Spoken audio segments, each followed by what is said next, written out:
human history.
Don't worry if it's sharp, don't worry if it's hard, it's all we ever do.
evolution is solution. Greed, power, money, nothing more than an illusion. Delusion took its toll. Banks made the bed. Balance brought a shade. Seven laid the head. Politics ate itself. The people came to live. We're looking to the future like something's gotta give. Proof of power.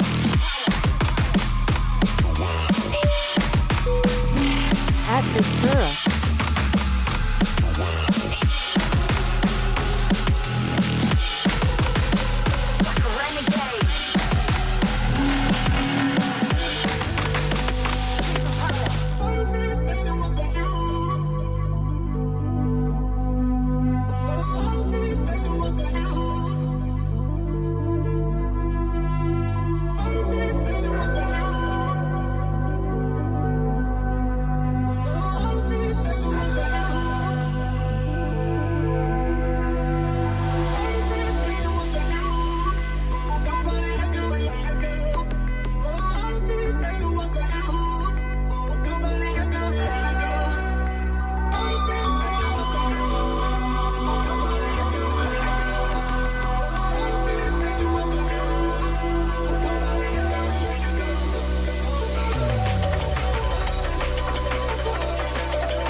Thank you for flying BPM Airlines Flight 150 service direct to the Shadow Lounge. The captain has turned off the seatbelt sign and encourages you to get up and dance about the cabin. Grab a drink and get your hands in the air because here is your host, Shadow King.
Two, 4, 3, 9. Come on. 12, 8, 7, 20, 26. Hike.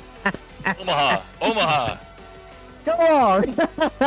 Welcome everyone to this Space Bar. It's it's a weird early show, so we're sorry in advance. Tonight I have, as usual, my awesome co-host, Mr. Victor. How are you doing tonight, Mr. Victor? What's going on, team? Great to see everybody. And tonight we have a super awesome special guest, long-time Star Citizen by a long shot, also GRG DF extraordinaire, Darjanator, the amazing Darj. What do we go by now? How you doing tonight, Darj? If I can just interject here, lover of grilled cheese and ham sandwiches, master maker of models, connoisseur of the finest wines and brandies from across the world. You had me at ham and cheese, actually, because I'm hungry now. Streamer, friend, fellow citizen. May I present to chat one, the only, Darjanator. There you go. Hello. Well, where do we go from there? I mean, Just down. Down. That's it. We're done. Buster's here, so we know we're in trouble now. Good to see you again, Buster. Fledger's from England, so he's tuning in like now. You guys aren't on for another 4 hours. He goes to sleep before he comes back, usually. So yeah, this can be used different for a lot of people, but that's okay. That's why we do it. No, Spacebar, it's all about talking about Star Citizen, talking about things that are going on, past, present, new, what we speculation. We can do whatever the hell we want here. This was kind of half the fun. Buster will be on the show soon. PM. Who do we have next week? We have Pants next week, don't we? I believe we do. Pants Warrior. If you don't know him, he's been Captain Richard's mod for a very long time.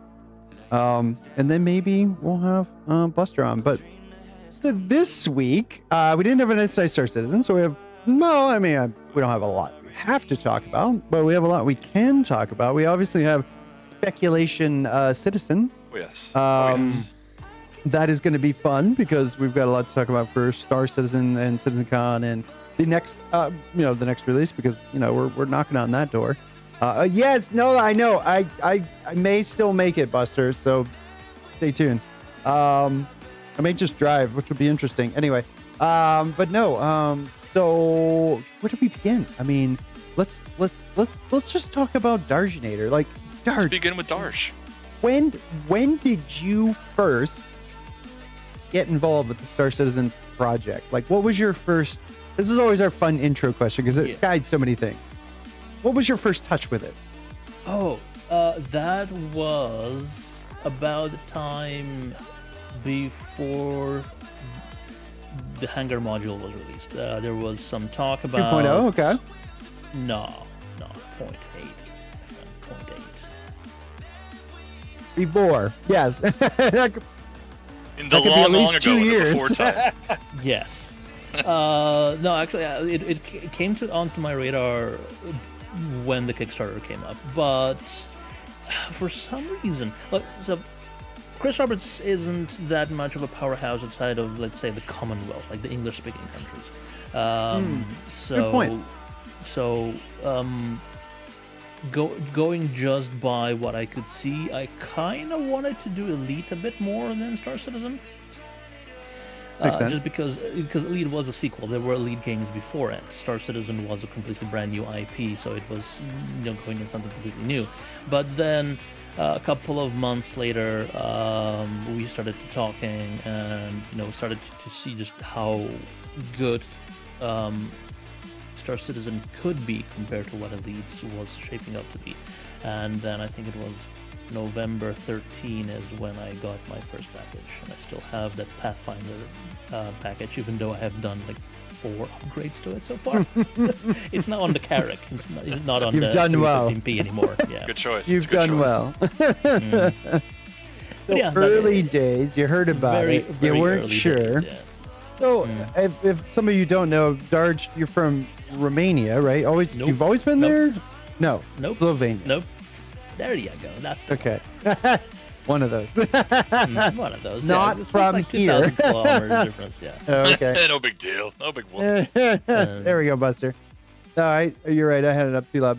But no, and that is a very interesting point I didn't even think about, is being, over there versus over here. Search engines work differently. Data works differently. Information works differently. People talk differently. English, not common. Maybe the only media that certain things are delivered in. So it's never going to get here. Yeah, So, or there. and all of Chris Roberts' games were before the internet. So distribution channels could be different. Like licensing could be like who cares about Yugoslavia or the Balkans or whatever. Right. We're not gonna. Why should we release a game there? That takes logistics. Or even just converting the language. Yeah, like because a lot of them just don't convert the language. There was zero translations. Maybe if you were lucky, you got subtitles, but 99% of the time it was still just in English. That boils down to entertainment as well. Germany, for instance, everything's translated. Even today, movies are translated. You have like a couple of disparate cinemas that will do movies in original language, but even cinemas still do dubbing for everything. And over here is the exact opposite. Like if I wanted to watch good cartoons, it was Cartoon Network, no subs, no dubs. It was like I learned English through watching Cartoon Network 8 hours a day when I was a kid. I was glued to the screen. Yeah. But I guess it's a terrible way to learn English, right? I could think of worse ways. It got me to drop the standard Slovenian accent. That is something I'm very thankful for, because I started learning it way before the way of speaking got like really embedded in my brain. So all the vowels and consonants have a much more American sound to them than the standard, very harsh Slovenian accent that you could especially from sports people, you can hear them. Like if you have any, exposure to those people, it would be through sports, and then you can really, I can hear it like from like a mile away, and it makes me cringe so hard. That guy. But yeah, no, I'm just saying, there was no it's very. We were very buried when it comes to other people, culture, if it's not TV. So video games, it was, very, very. It was a crapshoot whether it would be released here or not. So there's a couple of people. There's a couple of games, that they're very niche everywhere that I played and that defined my childhood, and then there are games that were everywhere but I had not even heard of until I was like 20 years older. Right. It's the internet would have like really blown the doors off of that. yeah. So like today, everybody's exposed to everything pretty much all the time. So it's completely different. So Wing Commander is kind of where most of everyone that we've talked to, and personally myself, have been connected through. Did you have the opportunity to play any of those? Is that Nope. something that?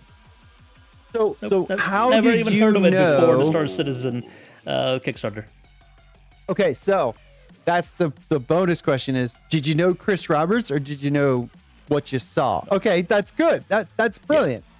Okay, so there was no like you're that guy. Personality It's that drew me in. It was just what I saw. Yeah. Right. I could still see myself getting really excited seeing the first Kickstarter video. Like even if I didn't know who Chris Roberts was. Oh yeah. But you're right. You've probably seen that 10, 15 times a year on some game or something, and it never came through. Because that's just life in general. So I could totally see it. Yeah, but then as the crowdfunding started kicking off, I realized that this thing may not be as like Mayfly like all the others. So they actually be around for the long. It'll stick just in 10 years. yeah. Oh God, yeah. We'll get to that. Oh God, we are approaching the 10-year anniversary of me creating an account on robertsriceindustries.com. Almost surpassed that. No, but okay, so and that's the cool question is like, what was your first touch with the project? But what was the first time you actually interacted with people? Because like for me, it was 5 or 6 years before I really started to even really interact with the community. Yeah. From the point when you kind of bit in, how did your path go? Right. So I'm part of a different community that we go way back, like just 20 years at this point. Long before Star Citizen. Yeah, long before Star Citizen. It's based around cars. It's called Final Gear. It was instrumental in bringing pirated releases of Top Gear outside of UK. Yep. Before there was Top Gear. May have helped. Yeah. And actually, while not officially sanctioned, both Jeremy Clarkson and Willman were very positive feeling about the website just because it helped grow the brand worldwide. So that's how we started. Population who had never gotten it. Yeah, exactly. Before they became the international powerhouse. So that's where the community started, and it was actually a couple of friends from that community that got me into Star Citizen. And at that point, it was basically just, I think it was 3 or 4 of us that were just, playing together. One of the people also helped me start my own podcast called The Fortnightly Frontier. That was Joe. That he was in there for the first couple of years from the very beginning. And in one of those episodes, we just decided, fuck it, CitizenCon's happening in England. Right? Let's go there. Let's go there. Yeah, and we drove. We got into my car and we Well, I actually got in my car and drove up to him because he was living in Germany. I picked him up, and then we went together to Manchester, and that's where I started. Met a bunch of holy crap. That's a big screen. Yeah, well, I thought it was like it's gonna look really funny when I show you this picture because I'm not sure if you actually remember this picture, but it's pretty damn funny because I remember this picture. Remember this picture. I taste delicious. But that wasn't the Manchester Citizen Con. That was, and it was an amazing time. I mean, there was so many. That wasn't the Manchester Citizen Con. No, it was. Yeah, it was the one before. This was the Bar Citizen the night before, which I don't remember a lot of. I'm talking about the Manchester Citizen Con in 2016. Oh, that's first. Oh, okay. I'm thinking Manchester Citizen Con. Okay, yes. I'm thinking yeah. All right, no. Well, fine. We'll get to this. Yeah. You're skipping way ahead in the timeline. Yeah. Rewind the tape. Yeah, I'm talking about the one that happened at the Manchester airport underneath the Concorde. Yes. That's the one. Yes. That was super cool. Well played. Well played. So, do you have pictures of that? No. Oh, do I? Fuck. Do I? It's always one of those things where you're like, well, I may have been in a picture, and that's usually what I'm in. Because I'm terrible at taking pictures. I am a photographer.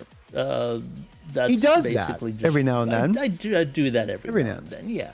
Hold on. So that would have been October. I'm just going through my. So the very first what year was that? That was 2015, right? Was it 16? 15, 16. So that was very early. Actually, right around the same time I was kind of getting into talking to the community. Well, I did a video. There was one episode of the Fortnightly Frontier. It was basically just a travelogue about us going to that CitizenCon. So you too? Now we need links, Darj. Yeah, all right, fine. We have to show things. It's show and tell time. Yes, UMB, we're super early. The Bearded Spaceman, thanks so much for the follow. We're catching up. That was 2015. You do not want to interrupt. But UMB, we're early because Darj is very far ahead of us in time. So yeah, overseas. Yes, I come from the future. I welcome you, people of the He past. does. He's from Your tomorrow. ways are quaint. He is literally from tomorrow. Greetings and salutations. Only on the space bar can you get that kind of experience. Or some other great drugs that you probably get. But whatever. I digress. This is a television show, and it's legal on Twitch. So there you go. Bring the future. No, but and that's like hearing, especially when you grab some of the worldwide kind of figures and people that have been following. And I say worldwide, I mean out of the United States. It's a poor way of saying it, but just because of the use of the people I'm talking to with the project is, a lot of the people that we've had on the show have actually been involved very early, day one kind of Kickstarter people, which is cool to hear that you had that opportunity. And the way you gauged it was probably the same way I would have if I'd heard it from the first time. Actually, I lied to you. Uh-oh. The event that my friend and I went to was Gamescom in 2014. Ooh, nice. Don't make sense. That's a good one. That was a good one. Yeah. I heard the booth got packed out.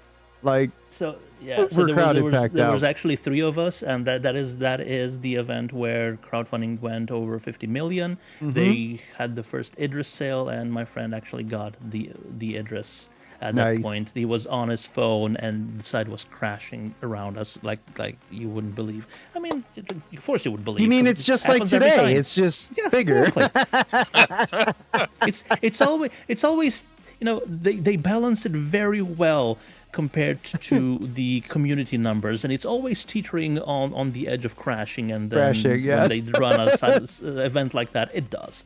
They go 10% or 20% higher than the last time, and it's 30% higher than what they expected. Yeah, that sounds about right. So that was that video. Holy crap! That was a lot earlier than I thought it would have been.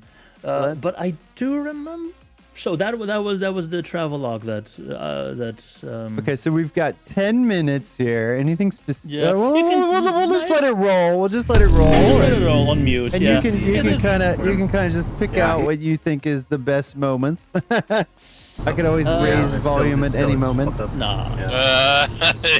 Yeah. If we so choose.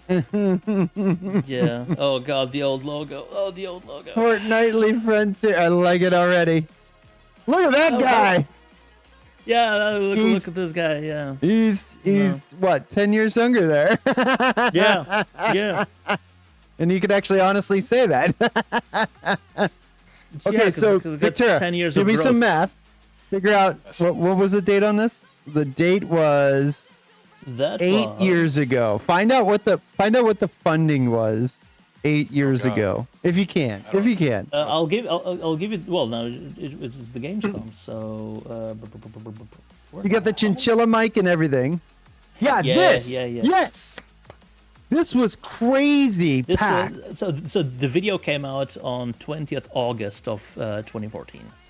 But yeah, those was crazy packed. Yeah, but and you know, if you go to all of these events, you start seeing a lot of the same people, the same sort of mentality and craziness that the rest of us have, and it's like It's there a good was thing, one, though. yeah, You know? but there was one guy that's always in the volunteers though. Is he? I remember him vividly because he had like these black Jenkos and very very goth raver attire everywhere else. And he was always one of the volunteers working on the actual construction of the sets and stuff like that. Who was so. it? Is he still with them? I don't know. I never Oh, actually okay. interacted with him. Yeah. Oh yeah. That- And here we go. That watching the stream on a phone with a countdown timer. Who Yeah. was the guy on the left? That's Joe. That was the first co-host for the Fortnightly Frontier. He's one of the people who got me into Star Citizen. Yeah. And Nice. completely dropped off since, like, you know, because some people actually have lives. Yeah, well, no, and that's... Don't say it that way. Don't say it. It's that way, 10 Dark. years, man. I mean, it's not some short Yeah. amount of time. Like, a lot changes. Oh, this video. I love Yes, this video. the Aquila This launch. really covered so many things that closed so many gaps for me. Right, and I'm just Yeah. checking whether I did anything further. Hey, look, Sandy's still there. Yeah.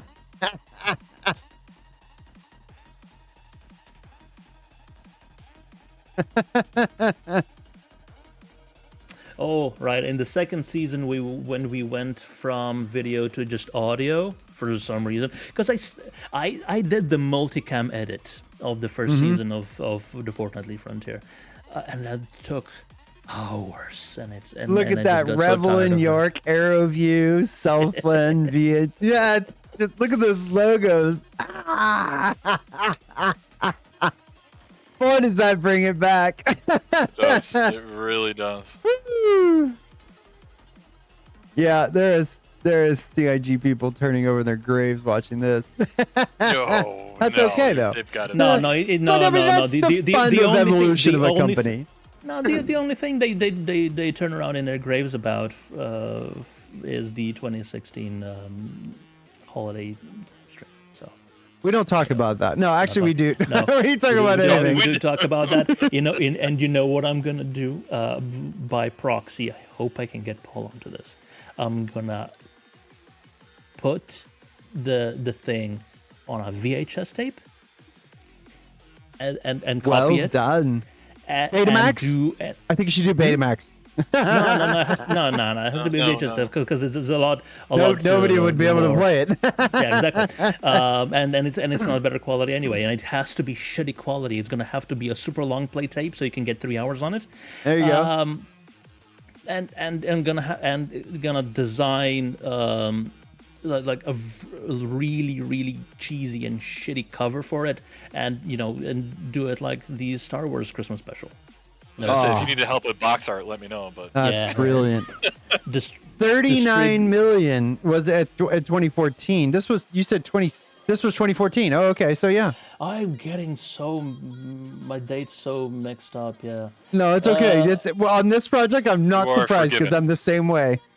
Yeah. So I found the video, but the other video, but it's basically just Joe and me in the car. Well, we could play it after this one. This is great stuff. I've never actually seen this before. Look at this guy.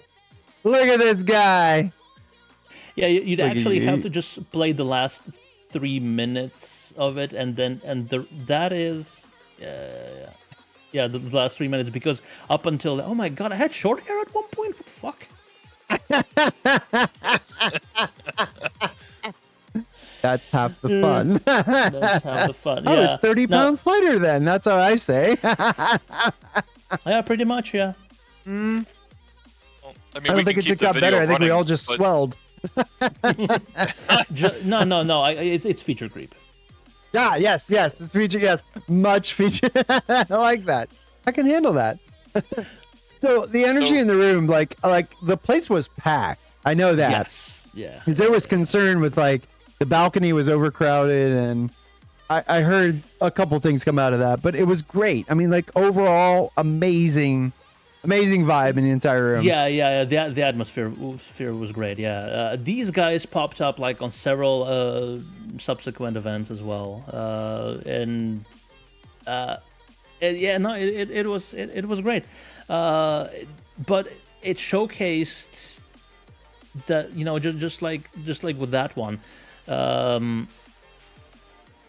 the main drive for the people to go to these events is the community. It's not the actual Star Citizen presentation. It is. You're absolutely right. Yeah, you're absolutely it's just 100% hanging out right. with other people, like-minded people, and just enjoying the event for itself, not for the presentation. You're 1,000% correct, and I think that drives it far more further than any. CitizenCon's awesome for kind of bringing it all together, but it's all the other stuff that surrounds it that the citizens bring that just really make it crazy. So, and I love that. That's why we started Equinox, and we think it's such a great time because we have a blast. But it's we're playing the game that we want to do all together, and it just makes sense. So. There were people that I met in New Jersey at a Bar Citizen that came up to Ohio to join us for not only the Bar Citizen, but for the Equinox event. So, absolutely, I completely agree. So much of it, or a majority of it, is absolutely the people inside the community, and then the rest is obviously gameplay devs and certainly the vision. So. Yeah. No, that's an excellent point. Actually, a lot of the guests that we talked to, that's exactly the same thing they say. So it's the community that really makes this amazing. And I being in esports now, and then gaming communities, in the past, they're toxic to start with. I mean, let's just face it. It's just there's always it's so easy to be toxic. It's so easy to hate. But we have the hopium and the many things that keep us driving forward, even 10 years later. But this is where he announced that it got to it could be 40 million at that point, not 50. And I know it was a very round number that he announced. It was a very big number for that time. Yeah. Well, yeah, no. Like Victoria posted, during the 2014 Gamescom event, Chris announced through the crowdfunding campaign that had surpassed 50 million, and that is the exact moment that's playing right now. That's 50 million was surpassed. Yeah. But so that was the first event I went to, and that was a good spot to be in. Yeah. So where was this exactly? This was Gamescom's Germany, right? Germany, yeah, that's Frankfurt. Okay. Yeah. I think that was just was that before the official Frankfurt studio as well? I don't actually know. Frankfurt, from what I heard, was a small studio, but I guess it's pretty big now. They have a brand new big office. I think it's going to be the second biggest next to Manchester. Yeah, next to Manchester. Yeah. Yeah, that makes sense. They plan on having over 1,000 people at the Manchester office. That's how much room they got. Yeah, that is crazy. Frankfurt, so it looks like it opened July of 15. Yeah. And I wish I could show you guys what it looks like, but I can't yet. But I can confirm that Jared is the one that's doing the cladding and the decorating for. BI teases like that. That's not. Right. I was gonna say it's a great transition to go from Darj 10 years ago to what Darj is doing now. Yeah, let's do that. That's a great way to lay that one in there, Darj. I like that. That was very smooth. I wish it had anything to do with that one. But that one was before my time, completely before my time. The first one that I actually worked on was, in fact, this one. Oh, yeah. Well, let's talk about how you got involved with JRDF. Like, what did that was look like? completely through events as well. So when was the Austin one? 2018? 18, yeah. 18, yeah. So in 2018, I had decided that I kind of wanted to up my involvement in the entire thing. So, because I planned to go to CitizenCon anyway, so I decided maybe I'll do something more. So I volunteered for the Austin CitizenCon, and I got in as a photographer, of course. And did you make any Big Benny boxes? I'm sorry, what? Did you make any Big Benny's boxes? No. Because that was an initiation for all Austin volunteers. My hands are still blue from that, but yes, of course you have one. I made one. All right. One that I made. You made one. Nice. That's all that matters. Welcome, Stage. Good to see you. We're a little early tonight. This is the one I made, but the photographers didn't actually do anything else because we had to document everything else that was being done, not just the Big Benny boxes, but the stages being built, the 80% scale Dragonfly being built outside, and the Kraken that was being built in the second floor. 1 to 500 scale, right? For the Kraken? 1 to 500? No, that was much bigger. Well, 1 to 500 scale Kraken would be about this, and it was like. Yeah, it was. Okay, so what do you know what the scale was on it? Because I remember it being on the sign. 1 to 3. No, it wasn't that. No, it was double digits. I want to say double digits. It was maybe 1 to 500. I don't know, but go on. No, like I said, 1 to 500 would be. Or no, I mean, 1 to 100 is what I meant. 1 to 100 potentially, but I want to say somewhere in the double digits. And the actors and everything else. So JRDF, of course, was there with the Dragonfly, with the Kraken, with some of the booths, and I don't know, through miscommunication or some odd turnover of people in the media teams, they never got to any of the photos. That's the one. Yeah, you keep going. Yeah, I'm going back to where it kind of all started. There we go. All right. Yeah, there we go. That's where we're going. No, the night before was very ugly. I mean, it was awesome, but it was ugly. They never got any of the photos of the things being built. No, I have photos of those, but I had to delete them because I promised I wouldn't share them. Because I had when they took the Dragonfly out of the box, out of the big shipping crates, but I wasn't. Yeah. But I was kind of told to make sure nobody gets a hold of it, so I just deleted them because I was like, I'm never going to show these to anyone.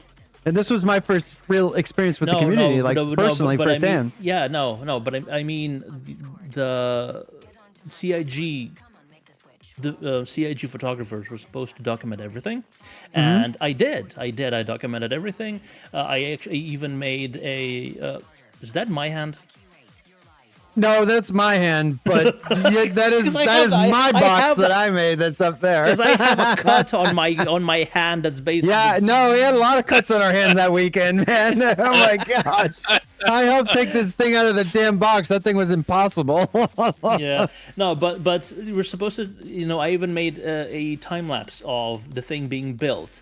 But nice. There in the background. Yeah. But, JRDF never got any of those photos. So they decided for the next CitizenCon, they were going to have their own photographer on their team. So they wouldn't have to, do other things, and they would actually own the photos themselves. Right. Yeah, we built all those. I remember everything. Yeah. I remember them coming in crates. We helped with logistics. Yeah. These were heavy, by the way. Yeah. So in Manchester. Oh yeah. So in Manchester, where we had the Pisces one of those, I was just because at that point I also got them on the podcast on the Fortnightly Frontier, JR and Cal's at that point. So they knew nice. who I was. I knew who they were. We started working, started talking, but then they just came out and asked me if they wanted to be on their team for that CitizenCon. So they reimbursed me with nice with everything, and yeah. There's Cal's right there. But yeah, like this was my first interaction with JRDF, and it was amazing. Because they were putting together. That is probably that by the looks of it now, you're saying that is probably 1 to 100. Yeah. Yeah, I think it was one. I remember it being said, and I was just still in amazement of just the detail that they went into. And the cool thing was you can see how low detail the actual Kraken is compared to the Cutlass or the Buccaneer. Right.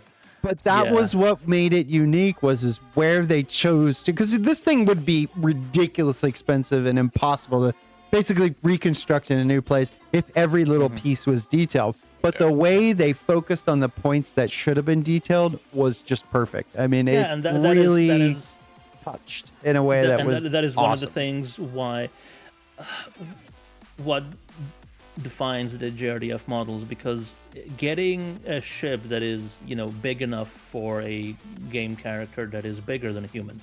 People don't talk about it, but all the characters in Star Citizen are over 2 meters tall, so they're probably the Dutch.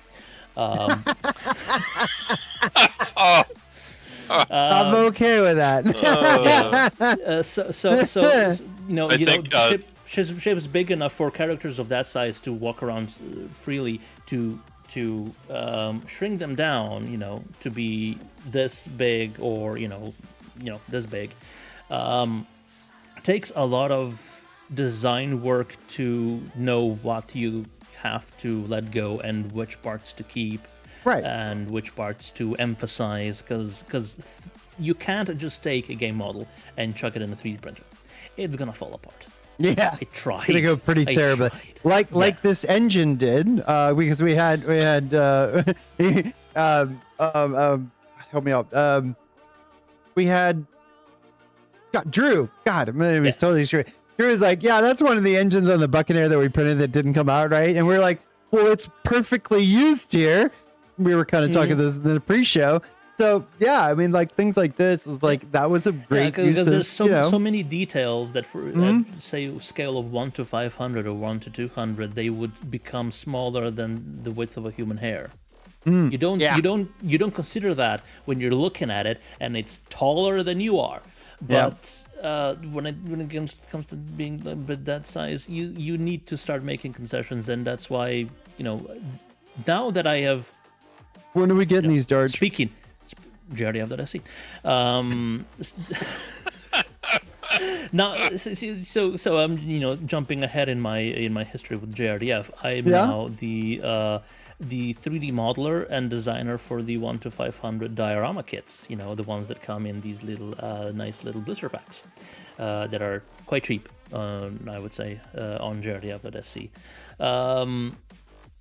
They're a great entry point, I will say that, into JRDF. And the detail on them is spectacular for that size. Yeah, and if you look at them, and if you blow them up to the same size as they are in game, they're almost completely unrecognizable. What lengths we have to do to make sure it's still recognizable when it's this small on your desk. But anyway, where was I going to this? It's how you got involved with JRDF in Austin. Yeah. Tangents. It's okay. Specialize in those here. So and then next year, the last in-person CitizenCon with in Manchester, I was their photographer, and then we got a lot more of the photos there. So we actually have actual evidence of what we did. So we did the main desk on the stage, which was really nice. Yes. We did a bunch of stands at the bazaar. That wasn't on live stream. So if it wasn't at CitizenCon, you have no idea what we're talking about. But there was a bazaar in a hall that And it looked was like awesome. it was at Levski. Yeah, it was Yeah, amazing. we have. pictures. Oh yeah, that's my ankle from the outset. That's what Bar Citizen will do to you if you're not prepared.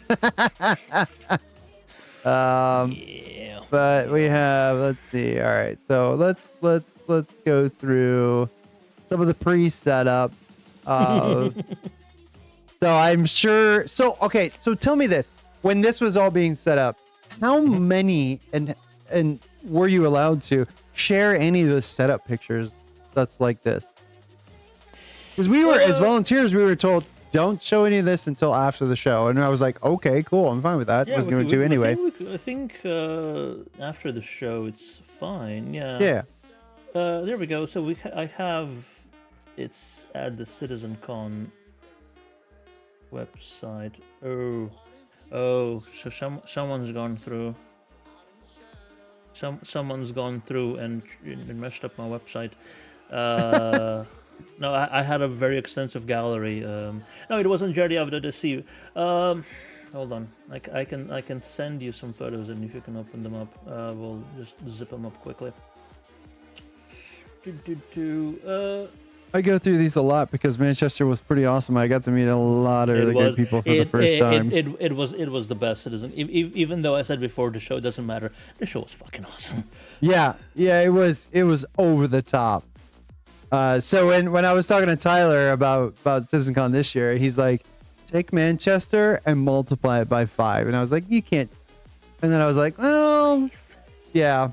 So I've got. And they're not charging more per day than they did for Manchester, and at a venue. Per day, yeah, I know. Expensive. You're adding a whole another day. That's pretty awesome. Well, and that was going to be probably the next angle to work in through this. What is your speculation based on what you have experienced yourself, and what do you think we'll see with Los Angeles? If you could guess. Yeah, well, while we segue into that, what is your thoughts on LA?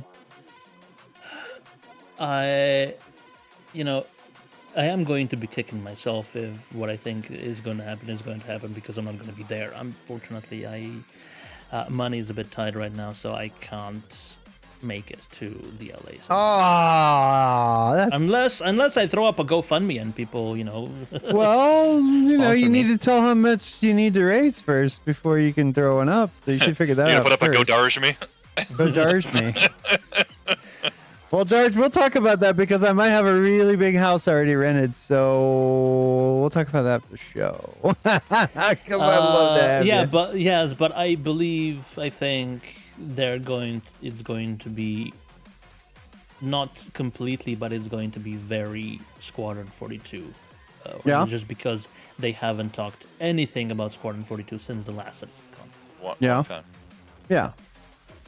Yeah, and there's a lot of opportunity to talk about. I feel like there's gonna be one of the big names out of from Squadron 42 is going to be there. So long as the strike isn't, as long as the strike is settled. But right now, as far as I know, with the actors' strike, the actors' strike is U.S. only. Oh, that's a good point. Yeah. Hey, Fury, welcome to the show. It's a UK production, so. Okay. That is a good point, and there are a lot of actors that are not based in the United States. That is a good point. Yeah, very true. That get I a lot think better deal. it'll be fine by better then. deal. Oh, by the way, if you scroll back to the Javelin, did you know that Javelin took over a year to print? Oh wow. Oh God, yeah. John Crew's been trying to print something mass. Was it? I think he's printed a Javelin as well. It took him forever. I don't know, but I just know that one of his COVID hobbies or projects was to scale to one of the minis that he has, a Titan from Warhammer 40k. Nice. Oh, wow. That's all. Yeah, he's a big Titan, a big Warhammer guy, and also Crew 2 racer. What I used to. Yeah. But, very cool. I mean. So this is the bazaar that Darj was talking about earlier. This is a great shot from it. They really did an amazing job with making this feel like it was, when it wasn't Lorville, it was In an Levski. asteroid. Well, it was Levski. Yeah, the Levski kind of feel of the amount of smoke, steam, whatever you want to call it, was a bit extreme in some cases, but I thought it was really cool. It really added a lot to it, and the colors, the lighting, the way they did things. Yeah, I thought it was pretty awesome. The amount of logos and things that they did around that. And then on the flip side, if you look on the other side of this wall, that's actually where a lot of the booths were, which were, we actually have Sigelion in here. So here's looking out from that same spot. You got like Damar Racing's. Oh, actually Star Racing SC. We haven't heard from anything from them yet. This was the bar that was right to the left of it. But yeah, you're right. There was Roman Jerk. That's a good one. I didn't take enough pictures. These are just my pictures. But no, I really hope they capture that feel again, because that was really something to walk into. And I would, if you've heard anything about it, we will take whatever you've heard. But I mean, your thoughts on that and what they should do or ways to improve it? Yeah. And then if I could add to that, what is your advice for someone that is going to be their first citizen? A noob. What are some tips, advice, direction that you could offer someone that's never been? Don't worry about seeing everything, because you're not gonna. So go to make sure you don't miss the main presentations. Everything else you can catch up on live streams, and try to get as much human contact with the community or with the developers as you can, versus just watching the presentations. That's what I would suggest. If you have to make a choice between grabbing a drink with a couple of people that you just met and really passionate about talking to, versus a presentation of someone modeling a new knife, which was hang out with the people. Yeah, no, Fury brings up a good point. Good shoes, take breaks. That is probably some of the best advice I've ever heard. Know where the because I've been bathrooms to are. all of them, and I can tell you that is great advice. And turn to that powerful antiperspirant. Because it's going to be hot in LA. We suggest this for every Equinox. So yes, absolutely. Yeah, because you're good. Yeah, it's a tight quarters and things get warm, and yeah, there's that. But yes, Sunday we're early tonight because we got Darj all the way from Slovenia, so it's very late for him. So, but welcome to the show. We came to him tonight as he came to us. We came to him as he asked, and we said, hey, we can ask him, and we showed up. So. But no, that is great advice, because there is a lot when it comes to, don't go for all the things, go for the vibe, go for the people, go for what you're actually, there's only one chance that you're going to get to see this or X. All the presentations are always going to be rebroadcast, but I definitely concur. Take breaks, relax. Don't try and jump on everything, but definitely catch the opening remarks. And obviously, they call them? The close. It's not the closing remarks. It's the main. What do they call it? The keynote. That's it. Don't miss the keynote. Yeah. Because I will say, Austin keynote. It's going to be breathtaking. Whatever it is. I can just tell also, you. I sent you photos on Discord. Oh, zip. Yeah, I see a zip. Okay, let me open that. Zips. But zips. All right, that's good. Hey, Strato, what's up, buddy? Oh, Strato, that's right. It's early enough for you. I have to show this picture. Because, interestingly enough, Darj, you make models. Darj works in Lego.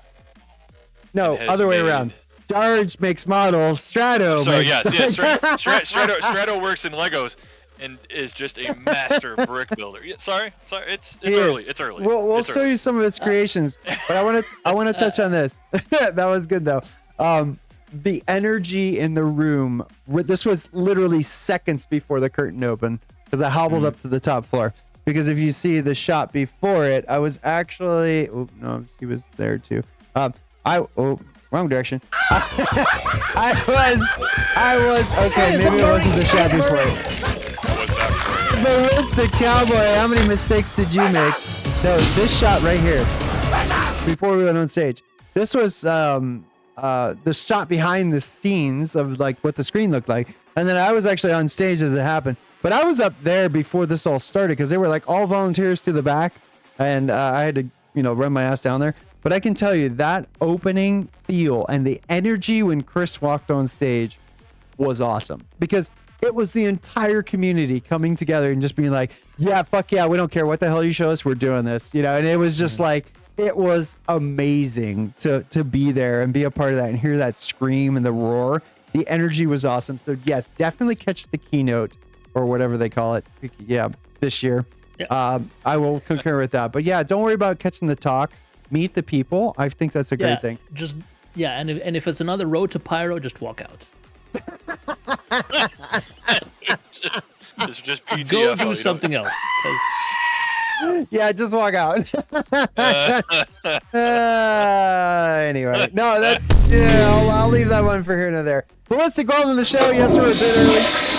Yeah, we're a bit early, but we have a great guest on, Mr. Darjanator. It's just great catching up with him from past, present. We're talking near future. Yeah, we're talking about near future. We're talking about CitizenCon. If there is a big watch party / bar citizen in, say, Frankfurt or Manchester or somewhere in Europe, there is also talks that JRDF could have, as well as in LA, could also have like an official presence there. So we could have... So I could go potentially. So I'm not at home in my darkened room watching the keynote, getting drunk. Well, you're still not coming yet, so we won't talk about that yet. But no, I make things happen. But no, so as a CitizenCon, so you went to Austin. What have we here? You went to Manchester. Did you go to LA by chance? Yeah, I did. You did? Nice. Yeah, so, did, yeah. Difference between... If you don't know, yeah, there was like a lot of, like a big waiting line outside in the heat. Actually had volunteers distributing bottles of water to people just because it was that hot. But if I don't know if you heard it, but as soon as the worm popped up on screen, I was sitting next to Paul. At that time, and I just yelled out, like, "Ride the worm, Muad'Dib," and it was like half of the venue heard me, and I got laughs from the people around me. But yeah, I don't know if it actually made it into the live stream, unfortunately. Well, God, let's hope so. Again, it is a legend. Yeah, I would have a legend of pulling so. Stupid shit at CitizenCons. Well, that's the whole point of them, isn't it? Yeah. But now it's our turn. Yeah, right. I'm pretty sure that's the entire point. Oh, am I? Oh, Jesus Christ! Is this like the handoff of the baton? Like I'm empowering the younger generation to go do. Oh no! Don't do that! No! Don't do that! No! We will never admit doing that. We will just calmly say, "Yes, sure, go ahead." No, and that is, that's kind of the difference between, and that's why I love talking about that whole difference between, like, when did you touch the project, when did you come involved, like, and when did you actually start to interact with people, because we've had some just great people to talk to about how they've kind of come into things, and some were very brazen and early and hard in the early, like, Execute iOS was on last week. We had a great, and he's been... all through it, but he's always been here, and he's doing it for runners, and he's doing great things. Yeah, like Oceania and Asia is like, kind of feel like no matter how much of a fans they are, they always feel left out just because none of the big events they're way over there, in their or area. down there. They're way over there, yeah. like no one's coming to Tasmania to do an official Star Citizen event. Like, come on. I don't know. With Corsair around, they might get one in Australia. You know what? I feel like they could. Speaking of that, Fight or Flight is going to be officially, like, the finale is going to be at CitizenCon. That's exciting. But that is very cool. It's a lot of pressure. That's a lot. That's a lot of pressure, No, yeah. not for you. You guys got this. No, Yeah. not for you. You guys got this. No, if there's anything that Fredo? actually can do it, it's definitely that group. Jared EF, hands, or I'm sorry, not Jared, but I'm terrible. It's before 10 and my brain is not working yet. It's after 1, so my Astra, brain yeah. isn't working anymore. Yeah. So, That's but Really like, stuck in the middle here. yeah. But I mean, just being like, by all means, like, you know, Daymar, everything that started with Daymar Rally and Corsair and all that, and everything that's grown from it. They've learned, like, they've grown, they get it, they've gotten better, they've adapted, They they've dropped built, Gilded. Thank fuck for that. and you can say that because we don't care. Yeah. But the point is like, you know, if there's anybody that can do it, it's going to be them. So, you know, they're going to make it look hard, but you know, they got this. So let me show some of these from. I'm going to flip through some of these from Manchester that you've sent me. Thank you very much. Yeah. Because there is a couple in here that I have questions about. Because this desk, I don't know if you know this, but as the logistics team lead, we got this desk back to an actual freaking warehouse. And let me tell you, that bitch was heavy. Oh yeah. It has was like made a right. huge steel pipe Yep. going the length way just to keep everything aligned. And it was really well done. To say that Jared Elf does any sort of low budget work, there's no way you can say that because that thing was built fucking awesome.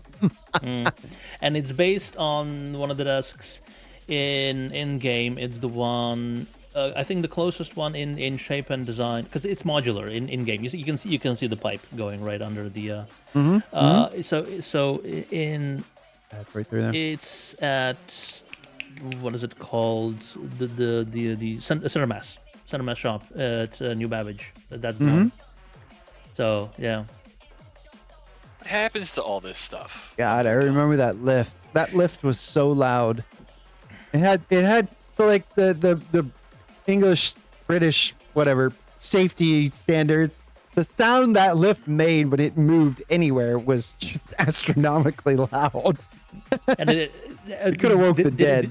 Did it beep or did it do the white Oh, it was noise? like a shrill. It was just like waking banshees loud. It was so fucking horrible.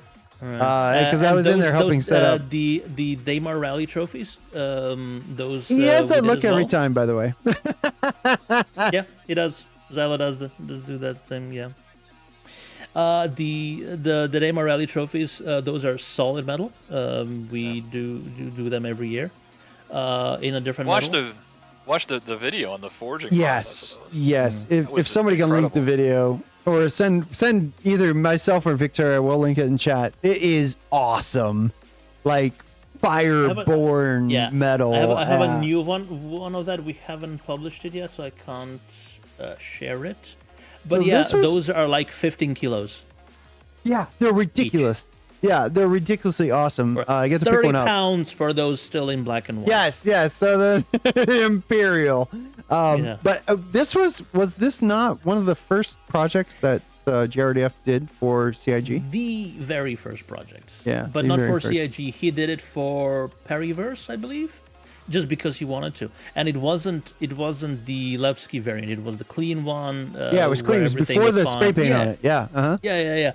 So as if it just came out of the factory. The GSS locker that everybody used to change from their civilian clothing to their chosen space clothing. So they wouldn't die when they went into. When he went outside without a helmet on. Yeah. That's the first one he did, and that's how he got on CIG's radar. And now he's making the Manchester studio for them. So going up. Never bad. Was this Game Glass? This was Game Glass, yes. He made the little booth for them as well. Yeah. And then this is the second desk. See, it's a different desk. This was used as the sign-up desk for everybody who came into the building for the first time. These were also, super cool. Yeah, and there's it's cows. also modular. That would look great in my basement. Just saying. Well, we are trying to get JRDF to build the Benny's, or not Benny's, the bar from man, my brain is just not working right today. From the Microtech. Oh, Blue. yeah, with the repetitive music at night. Yeah, that one. Wally's. Thank you, Izzy. Wally's, yes. Brain I kept is thinking not Benny's working because you said Benny's, but yeah. I know. I might just slap Benny's logos all over it. I don't know. Yeah, just Bob serve noodles, Benny's. nothing else. Yeah. But These yeah. are gorgeous. The glass. What are these called? Glass lacquer. I think they're acrylic.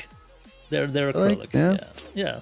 So did you have any doing in these or No, no. Okay. I was only at the time I was still only hired as merely a That's a great photographer for the picture. event. I love it because it's the side that counts in most of these. So you look at the previous shots where you saw the front of it and it looks amazing, and then you see the Yeah, backside. but And you're then like, you- yeah, then it's you- somewhat you- about a you- couple 2x4s. It doesn't matter because nobody sees that. It's fine. Exactly. Yeah. That's smart. But yeah. But that's what Star Citizen is. It's a pretty veneer over some very poorly performing code right now. We're getting there. We're getting there. Don't mind the wobble. Don't mind the wobble, yeah. Yeah, I remember being there very late that night. That was the shot that I had from. I was holding the doors to not allow anyone in, but no, it's some more shots from the bazaar. That was the night before. This was. I still think this was the single bell. Like that's a classic shot of JR there. JRDF. I'm made pissed. by JRD. JR. I kind of missed the focus on him, but yeah, I really like the photo. I think it's perfect. I think it's like casually unfocused, just right. Perfect. No, JR's a great guy. Like He is, I yeah. say this because working with the CIG team, getting to be a part of that, literally be a part of that team as a volunteer, and then getting to work with everyone that surrounds it, like JRDF. It's like they work freaking hard. They really put their freaking heart and soul into it, and you love being a part of that because man, does it drive you to like really want to do more. And to me, it was just such an honor to be a part of that. Yeah, one of the biggest drivers for you to do better is to be surrounded by people who are passionate and very good at what they do. Mm-hmm. And yeah, and he's Completely definitely agree. leading. Look at this. Okay, Xylo, you now officially owe me money for showing this picture in my show. I'm coming to collect. No, that was. Oh, and then they actually lit the display up on that. That was really cool. Was it like an iPad or was it like an actual? I'm not sure whose half that is, but that's the last shot. That might be Cal's. I don't know. No, it's not. Not. I won't tell who it is, but it's not Cal's. Not you. It's that both of them or just the one? Here, no, I got the. There's only 6 There's in this one. Yeah, yeah. So this was really cool. The spinning. What do they call those? Kind of hologram thing. Yeah. But it's got like four blades with LEDs on them, and they spin very quickly to fool your. I have a video of it, but the megahertz didn't line up, so you can see the spin. It took me so long to actually. What was it? Did you have an opportunity to like change it where it could I had to focus, film with a camera exposure. Because it blinks. It blinks so fast. If it didn't blink, it would be fine. Yeah. But the LEDs are PWM controlled. Okay. So I was curious about that because I was like, is it like what do you adjust on a camera? No, I think that was like. Hold on, I can look at it. I can look what it was, but I think there was like a half a second exposure on that and for that. So it. Well, that would be 60 hertz or 30. Is that how it works? This hertz is a timed measure. Well, it depends on the driver. It could be for LEDs, it's hard to tell, just because they have to be driven via DC, not AC. So whatever they're plugged into doesn't matter anymore. Right. Okay. Yeah, because No, I have a but- video of it and I can show you, and it It kind of just comes messes- it out, just messes- but it doesn't. Which was kind of irritating because I was like, man, that's really cool. I'd love to be able to show this, but then I couldn't actually show it because it never came out right. Yeah. Here, maybe it'll load. I don't know. Sure, do that. I don't know Yeah, what screen that's but going to that's open what it up does. on. Yeah. Yeah, it's but I mean, I was actually like, so as a camera person who understands that, I was actually genuinely curious, how does that work if this ever freaking loads? Just download You should more get a better internet. computer. I need more internet. Yeah, obviously I need more internet. But you can kind of see it happening there. What was happening? It was like, Yeah. it's really annoying. Download more I'm RAM. just wondering where the hell did it go? Because I can't find it anymore. But those kind of little things that, like CIG kind of goes over and above or beyond. I love that because that's the difference to me, for these kind of shows. Oh, Like this was hall. it was 1/20th of a second, yeah, only, but still very very long for handheld. Yeah. Okay. Yeah. Under Siege 2. Nice. No, but like it's the differences. Like this hall was darkened. It had like some cool lighting. It had the different displays on the side. The feel of CitizenCon is always super cool. Whether you're volunteering a part of it, just coming in for the first time, been here 1,000 times. I feel like that's the difference between being at a community event and going to something like this, is you get the over the top kind of experience. So it's cool to see that. Oh, that's why I was trying to open in Windows Media Player. That's the whole problem. That never works. But this displays were really cool. You Someone actually doesn't got have it, which his is cool. default set. Yeah, like Yeah. I said, but it took me a while to get. Yeah, it's but because human persistence of vision is different to what a digital camera sees, so you have to work around that. And then it's the difference between what you see in the display and what you actually record. That as well, just because there is delay. Yeah. Yeah. And that was the problem I was having, because in my camera it looked perfectly normal. It was like, Yeah, well, and then I watched it back and I was like, DSLR. what the hell? I have a DSLR with an optical viewfinder, so when I was looking through the optical viewfinder, it was fine. Yeah. Just fine, because all it is a pentaprism that kind of takes the light, bounces it around and then points it shoots it at your eye. There's no sensors or anything in between, and Right. then I looked at it on the display and it was it Spinny, was yeah, annoying. like XE spinny death thing. Yeah. Yeah. What am I looking at? Yeah, Those that's see the gold cladding Yes. around the desk. Yes, yeah, I remember doing that. Yeah. How did that On- get on there? I never watched that part. Oh, I think it's just magnets. Really? Yeah. So it's not like foil heat shrunk on there, like super special. Yeah, it wasn't even heat shrunk, because as soon as you have metallic anything, you can't use heat just because it's gonna warp and it's gonna look like shit. So it was self-adhesive. We had to cut it along the edges to fold it around, so it wasn't folding over itself, and then the actual pieces themselves, I think, were attached with magnets. Yeah. Well, But that was took smart. like 4 hours. And we have to find a way. If we're doing it again, we have to find an easier way to do that. I really like Effort shots take. like this. That's a great shot, because that was the distance the camera had. Oh, there you go. Skywalker, exploration, and manufacturing. So this was, their javelin. That's not done That's yet. a Was it big gold? javelin. I don't remember. Was it gold? I think it's their own paint job. No, No, I mean- that's raw filament. They printed it in like goldish, and then I don't remember. okay. Yeah, I don't silver. remember it being that color to look at, but it was. The lighting at the bazaar was very artificial and very mixed. I used a flash for a lot of these, so I was filling with pure white light, and that's how it actually would look at normal lighting conditions. Where did they come from? Like, where did they hail from? Was it over in England or Europe somewhere? No, it was somewhere in Europe. It was somewhere in Europe. Okay, yeah, because I would imagine getting that there would have been a real trick. Yeah. So I'm actually curious. Yeah, I think they rented a van or something like that and brought it in. Yeah. You kind of see. I hope a worker that the drone booths in the are background bigger. and- Yeah. But I do hope the booths are bigger than Well, what it we just expect. depends on how CIG divvies up the real estate. That's a great shot. Trying to what would- remember where are I they was providing, during like, that shot.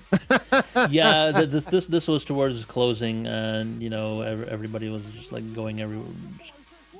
Was this the night after Citizen or the night before? This was after closing. Yeah, I was at a warehouse at that point.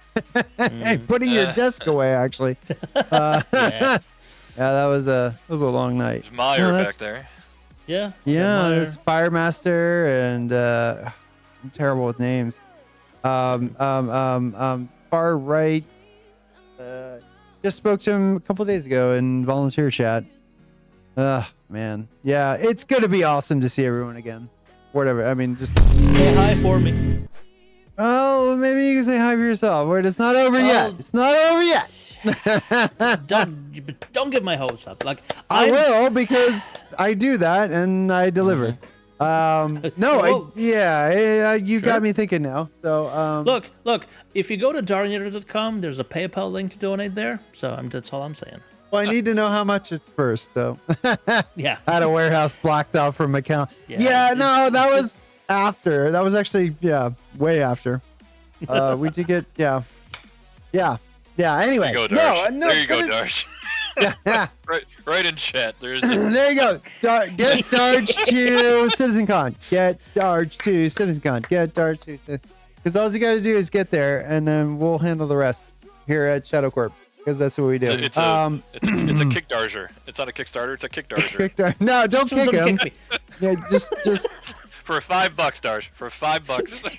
over the. Oh, hey, help! Oh, God. Furiously. Oh, God. Well, George, I know it's getting late for you. How much time do you have? You're a little bit late, because we could for maybe an hour and a bit. Should Shadow get Darge a Citizen Con LA? Yes. We're just gonna say yes to that for now. I mean, do we need a poll for this?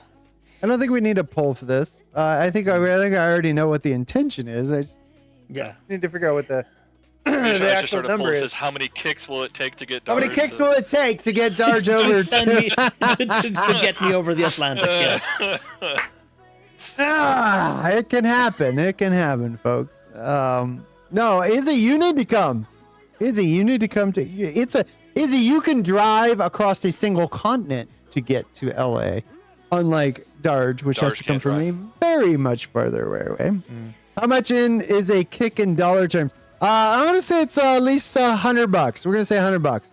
$100 a kick. $100 a kick? $100 a kick. Sure. We'll say $100. Look. If you donate $100 to this, I will let you kick me in the ass. There you go, Tubbs. Now you have to come to CitizenCon. You donate $100, you can actually kick Darge. We'll video it. I'll take it. It'll be fun. We'll have fun with it. What did I start? Yeah, well, I mean, it's for the community, right? For the community. Let's go with that. Yes. I know, Tubbs, you probably do just because you're a firefighter and rescuer, and they have very strict schedules, but, anyway. No, but, so back to the CitizenCon kind of hype, if you were going, what would be the big thing you would hope for? And then what would be the big thing that you don't think will happen, but you're just dreaming for? Yeah. Oh, the thing I hope for, that would probably be, like I said, it's going to be heavy on the Squadron 42. And it's... we'll probably get another sort of vertical slice video presentation, and and a new, what is it, answer the call sort of Yep. call to action Yep. thing with a date. With a date. With a date, yeah. An actual date. If you go through like all the Squadron 42 monthly reports and everything, there's a lot of talk about polish already. So even though they're probably not thing. polishing, they're probably not polishing the entire thing. Mm-hmm. They are in the stages of polish for some of it. So It's like those desks, the front half. Yeah. They're polishing the front half. yeah, and it's all 2x4s on back, yeah. Are we going from answer the call? Well, to a single ready player for game. launch? Yeah, Single player game. So they could afford to they could afford a lot more concessions that they would for a MMO. They probably don't need like armor simulation for for the single player game or what else that they're working on. They don't need server meshing for the single player game. Well, there's a lot of assets that they don't need. Yeah. Watching 42 versus what they would need for the full game. Yeah, Right. exactly. So That's for sure. potentially they're far closer to the potential release of Squadron 42 than they would be on the same scale for Star Citizen, just because it requires that much more work after the fact, because a lot more of it is exposed. What was So the second part of the that's question? a hope for. What's a pipe dream? What's a Oh, a pipe dream. wow? What would Pipe blow dream. me out of the water? 4.0. They just go, probably not live, but they would go server meshing with Pyro is Ish. now in PTU. Yeah, While we're all Pyro-ish. sitting there and we can't play. Yeah, exactly. So for a lot of people, it may actually be better if they Unless you stay come at to the home and don't Equinox go to booth. CitizenCon. Unless you come to the Equinox booth, which we might have a chance to play. But anyway, but that is actually, I've been talking to quite a few people, and there's a camp that believes that that's going to happen, and we know, server meshing isn't perfect, but I mean, it only needs to work from one system to another, so you can kind of not so much fake, but get it to work, right? Is there a possibility So- we could have server meshing 1.0, server meshing 2.0? We know that's going to happen. Is, that is going to happen. Yeah. So the There's first always iteration is just iterative. going to be the new It's not like- system, and Like server meshing comes out and that's it, like solves everything. It's like they're gonna have. no, I feel no, like it's it's going gonna have to be break iterated. everything. It's going to break Sure. everything. It's going to break a lot of things, yes, but Yeah. at the same time, you can't learn anything until you start breaking things. So, getting people to do it, I walk around with a dump truck. Ballistic? Why are you not They're coming? having a Why are you not sidebar coming? conversation. Yeah, that is definitely no. It was, but well, we had some relation, but I'm gonna leave it alone. No, but so like Pipe Dream, kind of that sort of thing, releasing or at least releasing a version of Pyro 4.0 makes a lot of sense. Could very well be possible. We already know that they've said, server meshing is, well, it's just broke, but we know it's broke, or we know it's a system because we know it's broke, which means they tried and it failed. And let's face it, that's iterative development. That's the entire project. They're literally said 10 years ago when they started this thing, things like 70% of what they were talking about didn't even exist yet. It could not be done. So it's okay. Like give us something that we And, can you know, break and- constantly. And a lot of the things that I talked about have been done. One game had one aspect of what they were talking about. Right. Another game had the other aspects. Server meshing has actually been done in a couple of games, but Oh sure. there's not been a game that combines everything, because there's so many systems that are fighting for the same resources, or are fighting for the same code, that have to be made to work together, because you can't just develop it in a vacuum and throw it in and expect it to work. No, it's just going to break everything. And then all the underlying code, like for PES, like they had to change every asset, every piece of the game had to be addressed to work with PES. Mm-hmm. You remember the controversy or the drama years ago when Star Citizen changed engines? compared to what PES had to do to everything to do with the game you're was right. nothing. Yeah, you're upending a whole lot more at that point, but nobody talks about it just because they think it's a feature that they created instead of got from somewhere else.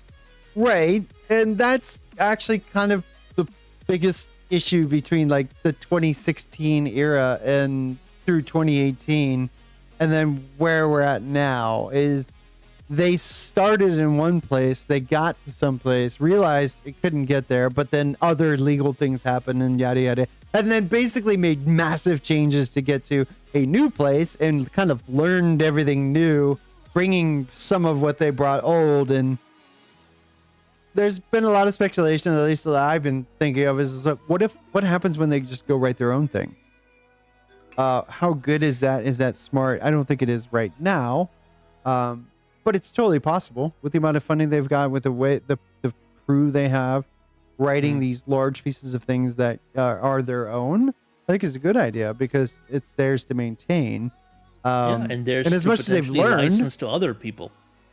Right. And as much as they've learned to this point is invaluable as long as it's been carried forward. So that, like we've talked about on the show before, is losing some of the older talent that they've had there, that's been there for a long time, is, we know that could affect things. Luckily, a lot of, at least the people we've seen leave, have been more, design creative, but not so much the underside, the meat of how the Amazon side, the actual technical side of it, things work. So, but yeah, it's been a long time, which is why it's great to have people like you on the show to kind of go through of, where you've been and what you've seen and who you've talked to and how you see it. But the engine itself, have you had a lot of like interaction? Like, is that your thing to understand about the engine, and writing the code for it, or like, no? What do you think? I am horrible at coding. I tried it on several occasions to learn how to code, but it's just a way of thinking that completely clashes with the way my brain works. There's two types of people. There's developers and everybody else, so don't feel bad. I am an artist, and I am not one of them. I'm definitely not in that camp. I'm It's two very different types of people. No, but and I'm curious to see kind of, literally the next 2 years, I feel like, are probably the most critical, people or time period of what's going to happen with their people, with their code, with everything that's happening. Different two types of people. Yeah, go on, Fury. But that aspect of being able to just walk through what's going to happen in the next 2 years. That's why we like talking about the last 10 years, is because, we're really in like a fiery development cycle right now. Is there's going to be so much that happens in the next 2 years. Yeah, even though there's unfortunately nothing to show for it, just because there's the pre-citizen drought going on. That's a great reference, actually. It's a very accurate reference too. But without CitizenCon, without all this engagement in the community, there wouldn't be enough of the funding to actually develop the game. So we're in it whether we like it or not. That we are. There we are. It's a roller coaster, and you're on it, and you're strapped in, and you can't stop it. So good luck. Enjoy the ride. Yeah, and so kind of with the CitizenCon thing, missing the last 3 years. Obviously, it couldn't happen. Yeah. Thoughts on like this year? Yes, screaming all the way. No, but like coming back to CitizenCon, because I've been to, well, really the only 3 that really existed. Coming back to it, gonna be really weird. Gonna be awesome, but really weird. Like, because as we kind of mentioned before in the show, is like there have been some huge advocates of Star Citizen that have just vanished, for whatever reason. Will be really cool to kind of go there and potentially meet the new people that are these huge advocates now. A lot of the streamers that have kind of up and coming from the last 3 years, especially through the COVID. biggest ones. Ollie, I believe, is coming. So yeah. So it'll be very interesting to see this year's CitizenCon vibe, especially in LA, especially in the United States, because a lot of the streamers have come from there. But it's gonna be really weird and exciting and cool because I'll be volunteering, so I'll get to see all of it from a very weird perspective. But your thoughts, if you can go, what would be your how would you like to approach it? Ooh, right.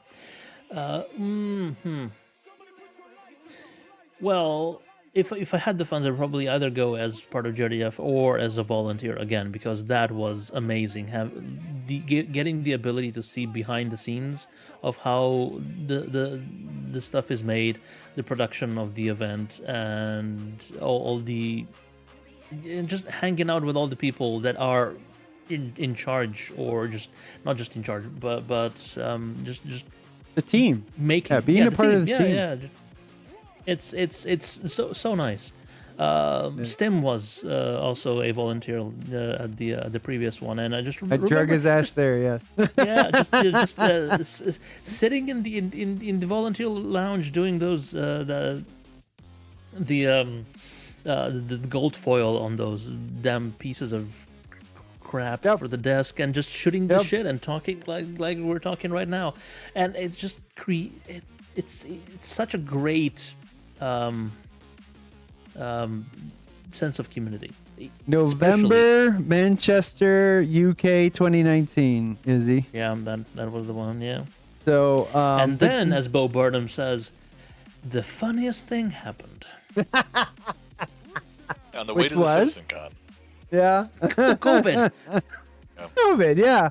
Yeah, that really did throw a wrench in things. The funny thing was I went out, I drugged Stim and Pixel out to Manchester in November, and then we did a homage. I loved going to Whistler, Canada, because I kind of feel it's one of the places that for me is running as many companies as I do, is like that chance to just zone out, turn my phone off, and just disappear for a while. So I take like a week and I go up to Whistler, and we went to Whistler in January, late January, the year, the year after 2020. And that's the last time we've ever seen each other because of COVID. It was just like, because Canada's still kind of, it's not shut down now, but we were going to go up last year. It was still kind of semi shut down. And, but yeah, I mean, that it really did throw a wrench. And I'm like cautiously excited because it's changed so much. Like everything's changed so much. CIG has changed quite a bit. Like the development cycle's changed. The people that are involved, the followers, the loud citizens, have changed. And, we've kind of run Equinox through the whole thing, which is really cool, but it's more, are the goons it's still more around? yokel. Who? The Goon Squad. Well, it's Test Squadron, but yeah.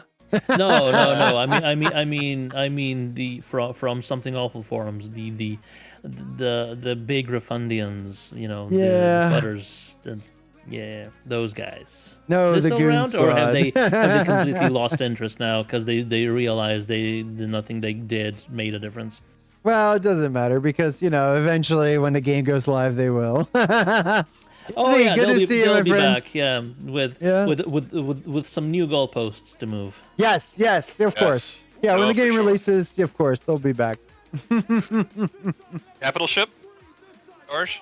Oh, okay. Ship Yeah, at CitizenCon. Let's talk about ship posting. Ship post a little bit. I'm gonna What do talk we a little think? ship to you right now. Go ahead. I was just saying. Well, what do you think? What do you think, Darj? What do you think is going to come out? Because they're going to do something. There's gonna be a big ship. Yeah, something. You think it's going to be big? It's like the Libby at Austin. You had the Carrick, which is like, well, I guess those are pretty big. $700 the one you ship. have on 5 of your 90 screens right now. Potentially, If they the release ship the that you have on Polaris, 5. I'm gonna go Yeah. mental. I will They go have been fucking working on mental. it. They stopped working on the BMM to work on the Polaris, just because the Polaris is the I have new. heard such things, but I've heard they run 'Cause- into quite a bit of spacing issues with the Polaris. Well, it's So gonna I don't get know. bigger. It's gonna get bigger. But Every it is ship their gets bigger. the new blueprint for RSI, the new RSI design, especially for large ship interiors. So they need for the Perseus, the Galaxy, and the Orion. So it makes sense to shift from the BMM to the Polaris. In that BMM much bigger, much more complex in function. and much Because- more bespoke. You can't take any part of the BMM and use it on another banner ship because Yeah. everything is so organic and sculpted that nothing fits anything else. No, that's a great Where you point. could take the Polaris, you could translate that design language to the Galaxy and To the Galaxy, yeah, I was just gonna Perseus, say it and, aligns a lot with the you could just ships work that you itself should down. have right now. Yeah, just Yeah. like they already did with Aegis design. So you have the interior modules for the Idris and the Javelin are basically the same. You have one corridor, and you just copy paste it. works. And you You know, have- It makes sense. Just need to know which deck and hallway you're on and where you want to go. Yeah. Yeah, I don't think it would be the Orion, but yeah, the Polaris would make a lot of sense over Polaris the would make a BMM. lot of sense. Yeah. Yeah.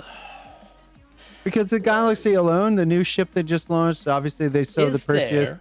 There's a lot that they still can easily pump out very quickly. And the Polaris is obviously very old.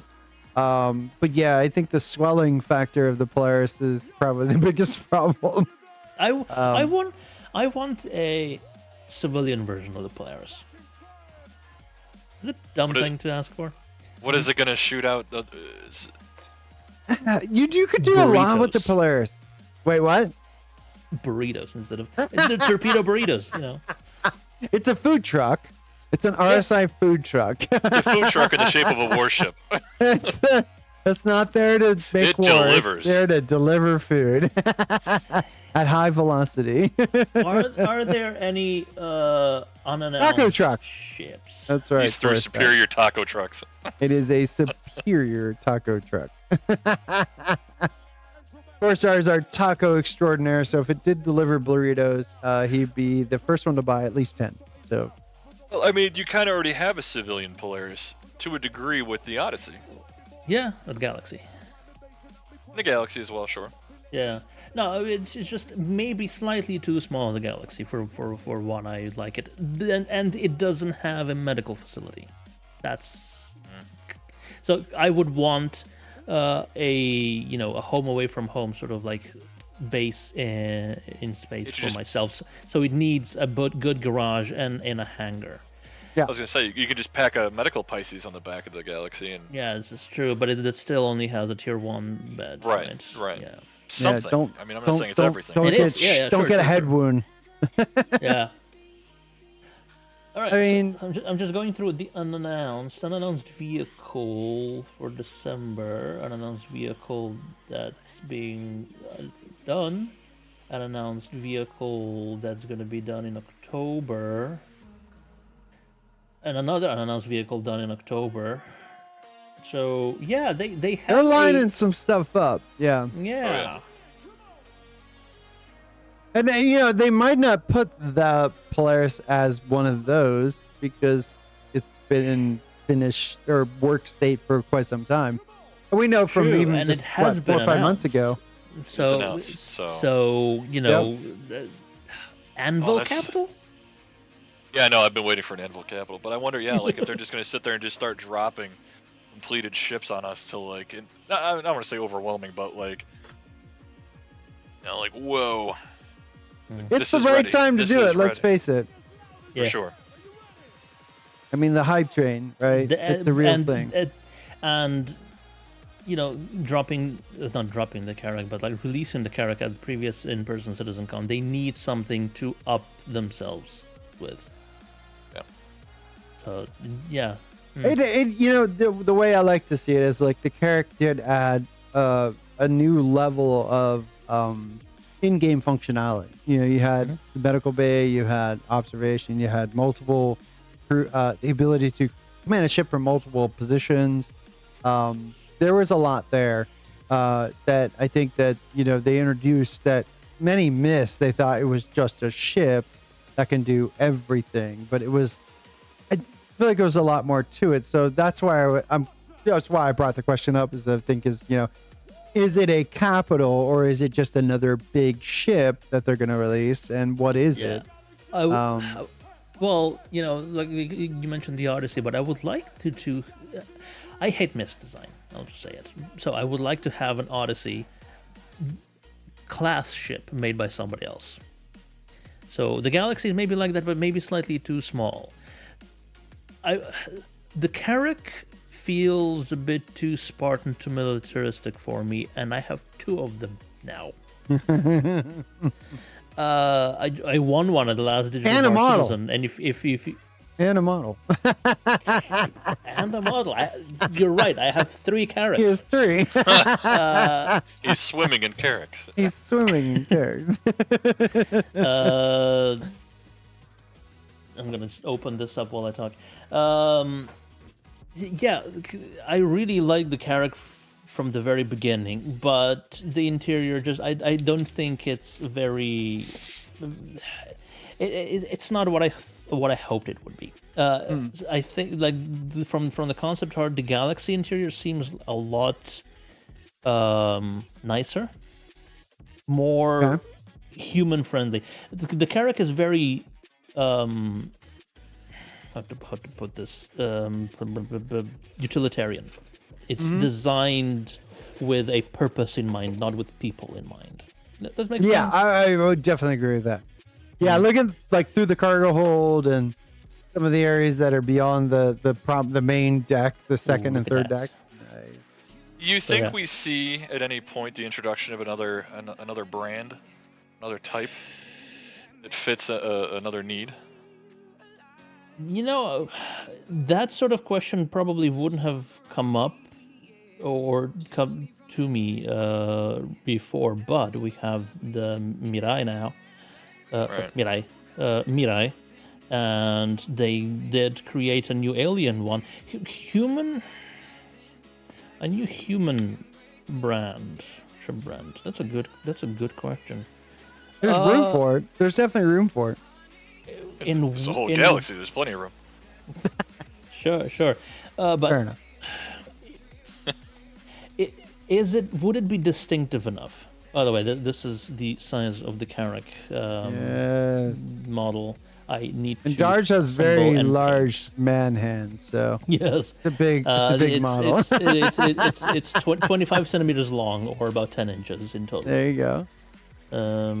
And it's all done held together. Not all of it, but a lot of it is held together with magnets, and so you can pop stuff off, switch out very different landing easy to work with. modes. Yeah. Probably one of the smartest moves I've ever seen a model do, where you don't have to 1000%. settle on one setup. I guess you could. You would just have to buy more models to have one in flight and one landed, which Darj and I were talking about something in the pre-roll. But hats off to JRDF and the team for thinking about that, because just an amazing forethought for both collectors, hobbyists, just everybody. Great job. Well, the bridge is cast resin, by the way. So it's cool. A full thing with a fully modeled interior. So it's not a shell, because a shell would probably be too fragile. So yeah. So Corsar asked, think there will be a docking launch assist system on a capital ship? It would solve a lot of crash explosion issues. It makes sense. It does make sense. Especially when we're starting to deal with a lot of these larger ships. I mean, just Hammerhead alone, being able to do that. Yes, I would hope so. I feel like that's definitely a known issue. Yeah, it is, and hopefully we get some proper good UI to go with that, because that is sorely needed. Remember when we used to take off from Lorville and you had to stay inside the rectangles? Yep. It wouldn't surprise me if like you want to go back even further when we used to have the landing zone, the landing assist. Yeah, on every landing pad, and it was only landing pads. Why was that? Well, I know why it was ditched because landing pads are no longer, but we still have vertical landing bays. It would be so useful there. just pull up to it and just lock it down and just. Well, you fly over, you line up your square, and just go straight down.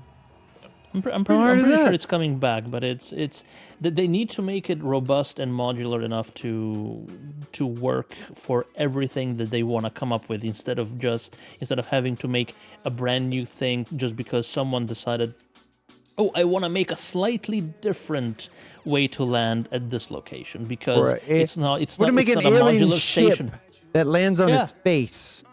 Yeah, exactly. It needs to work with all sorts of stuff like that. Because they do that. Yeah. They do that. So we talked about this earlier in the show. What number is that, George? Oh, this character. Well, by the way, just to put that into context, these big kits that we have, there are only 500 of each made. 500. These small ones that go in blister packs, these are unlimited. So, well, that's good. Technically, they're unlimited. So who's in charge of those models and what size are they? The ones in blister packs are all in 1 to 500 scale. And those those are your responsibility, right? Oh yeah. I'm the one. Yeah, making that guy. That guy. Yeah, that guy.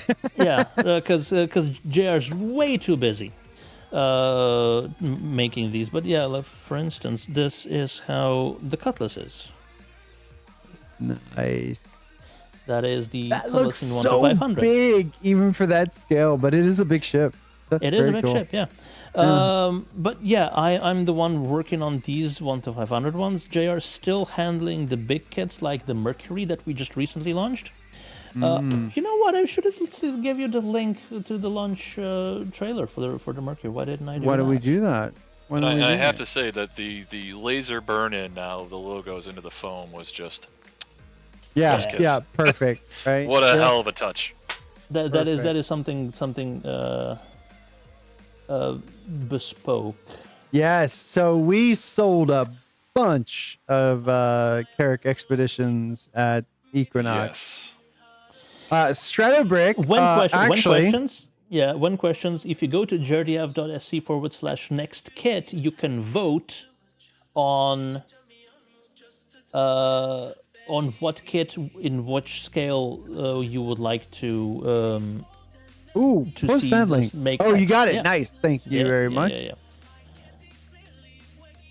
No, that is a great idea. So we have at least 2 here because our in-house designer, when I say our in-house designer, his name is Stratobrick. He builds... Wait, I can tune to the right screen. He builds Lego models of everything. Yeah. When are we gonna get a Tonk? It's the Tonk is very high on everybody's wish list. Yeah. When? Hold on, vote. Don't boo. Vote. Vote. Yes, vote. Everyone, go vote. So this is Stratobrick's. I was gonna ask, and John Crew wants that. With all right. Well, I can just ask John personally, and he'll yell at me, and it'll be fun.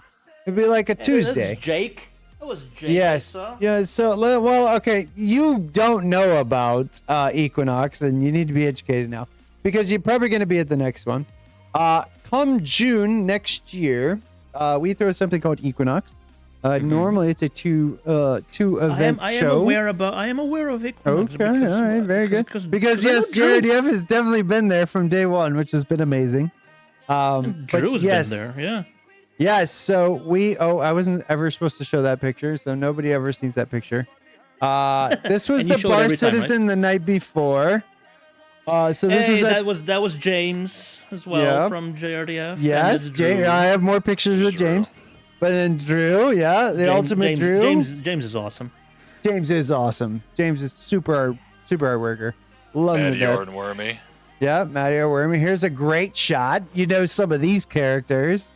You got Wormy on the right, James. You got Mr. Drew. You got that other guy. That's that other Starfab guy.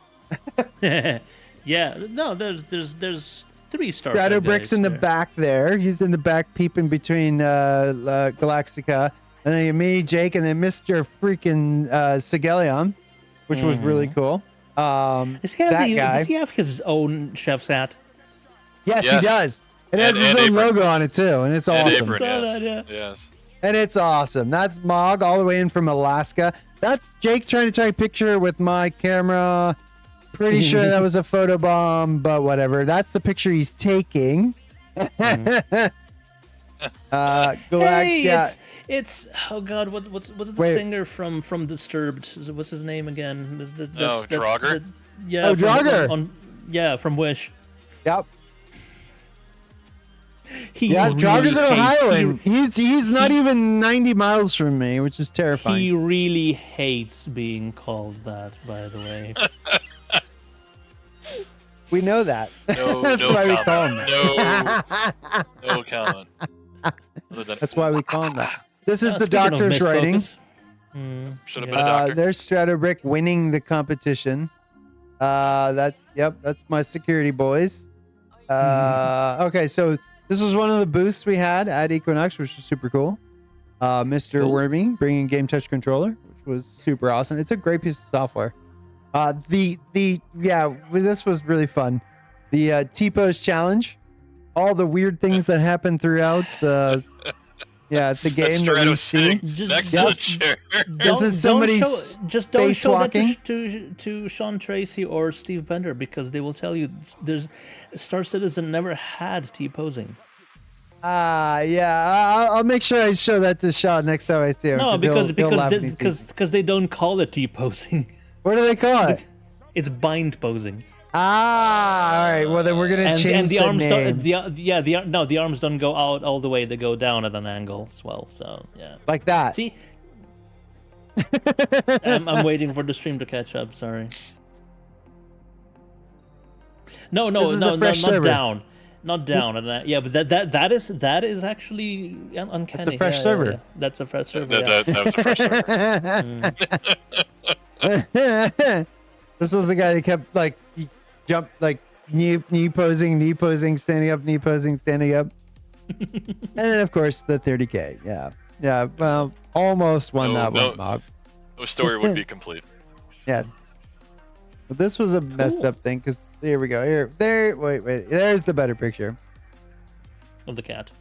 This was this was the last. This was us going back to level 1 the night after the night of Equinox, and after 2.5 days of just absolute madness. Yes. Yeah, it was a good time. Yep. George, you need to come out next June. Finance is willing. I would attend all of these events. I feel like we can get a JRDF kind of collaboration going. So we'll talk. And to answer your question from long ago, the small kits are unlimited. The big ones are 1 to 500, and they're numbered. Mine's a 69. Nice. The best number. Yeah. I reserved it before. Does it come with a second? Does it come with this? Never mind. Hello. I mean, you never know. It's a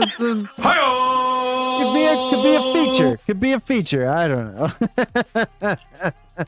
Oh, but Darj, really, you could head up to the UK, pick up a package, then come to Ohio, or work yourself out to LA. Well, we are already talking about going out Equinox as a staff visit to go see GRDF in Scotland. So maybe we can figure that out. So it's a lot cheaper and easier for me to come to Scotland than it is to Alaska. Right. I would imagine so. Yes. I think we'll do both. Both is good. Yeah, both is good. Yeah. Hey, we can ask him. Goes for 100 eye for places. Yes, exactly, Chorustar. Exactly. Well, I do know that it's rather late for you, and it's 2 a.m. Yeah.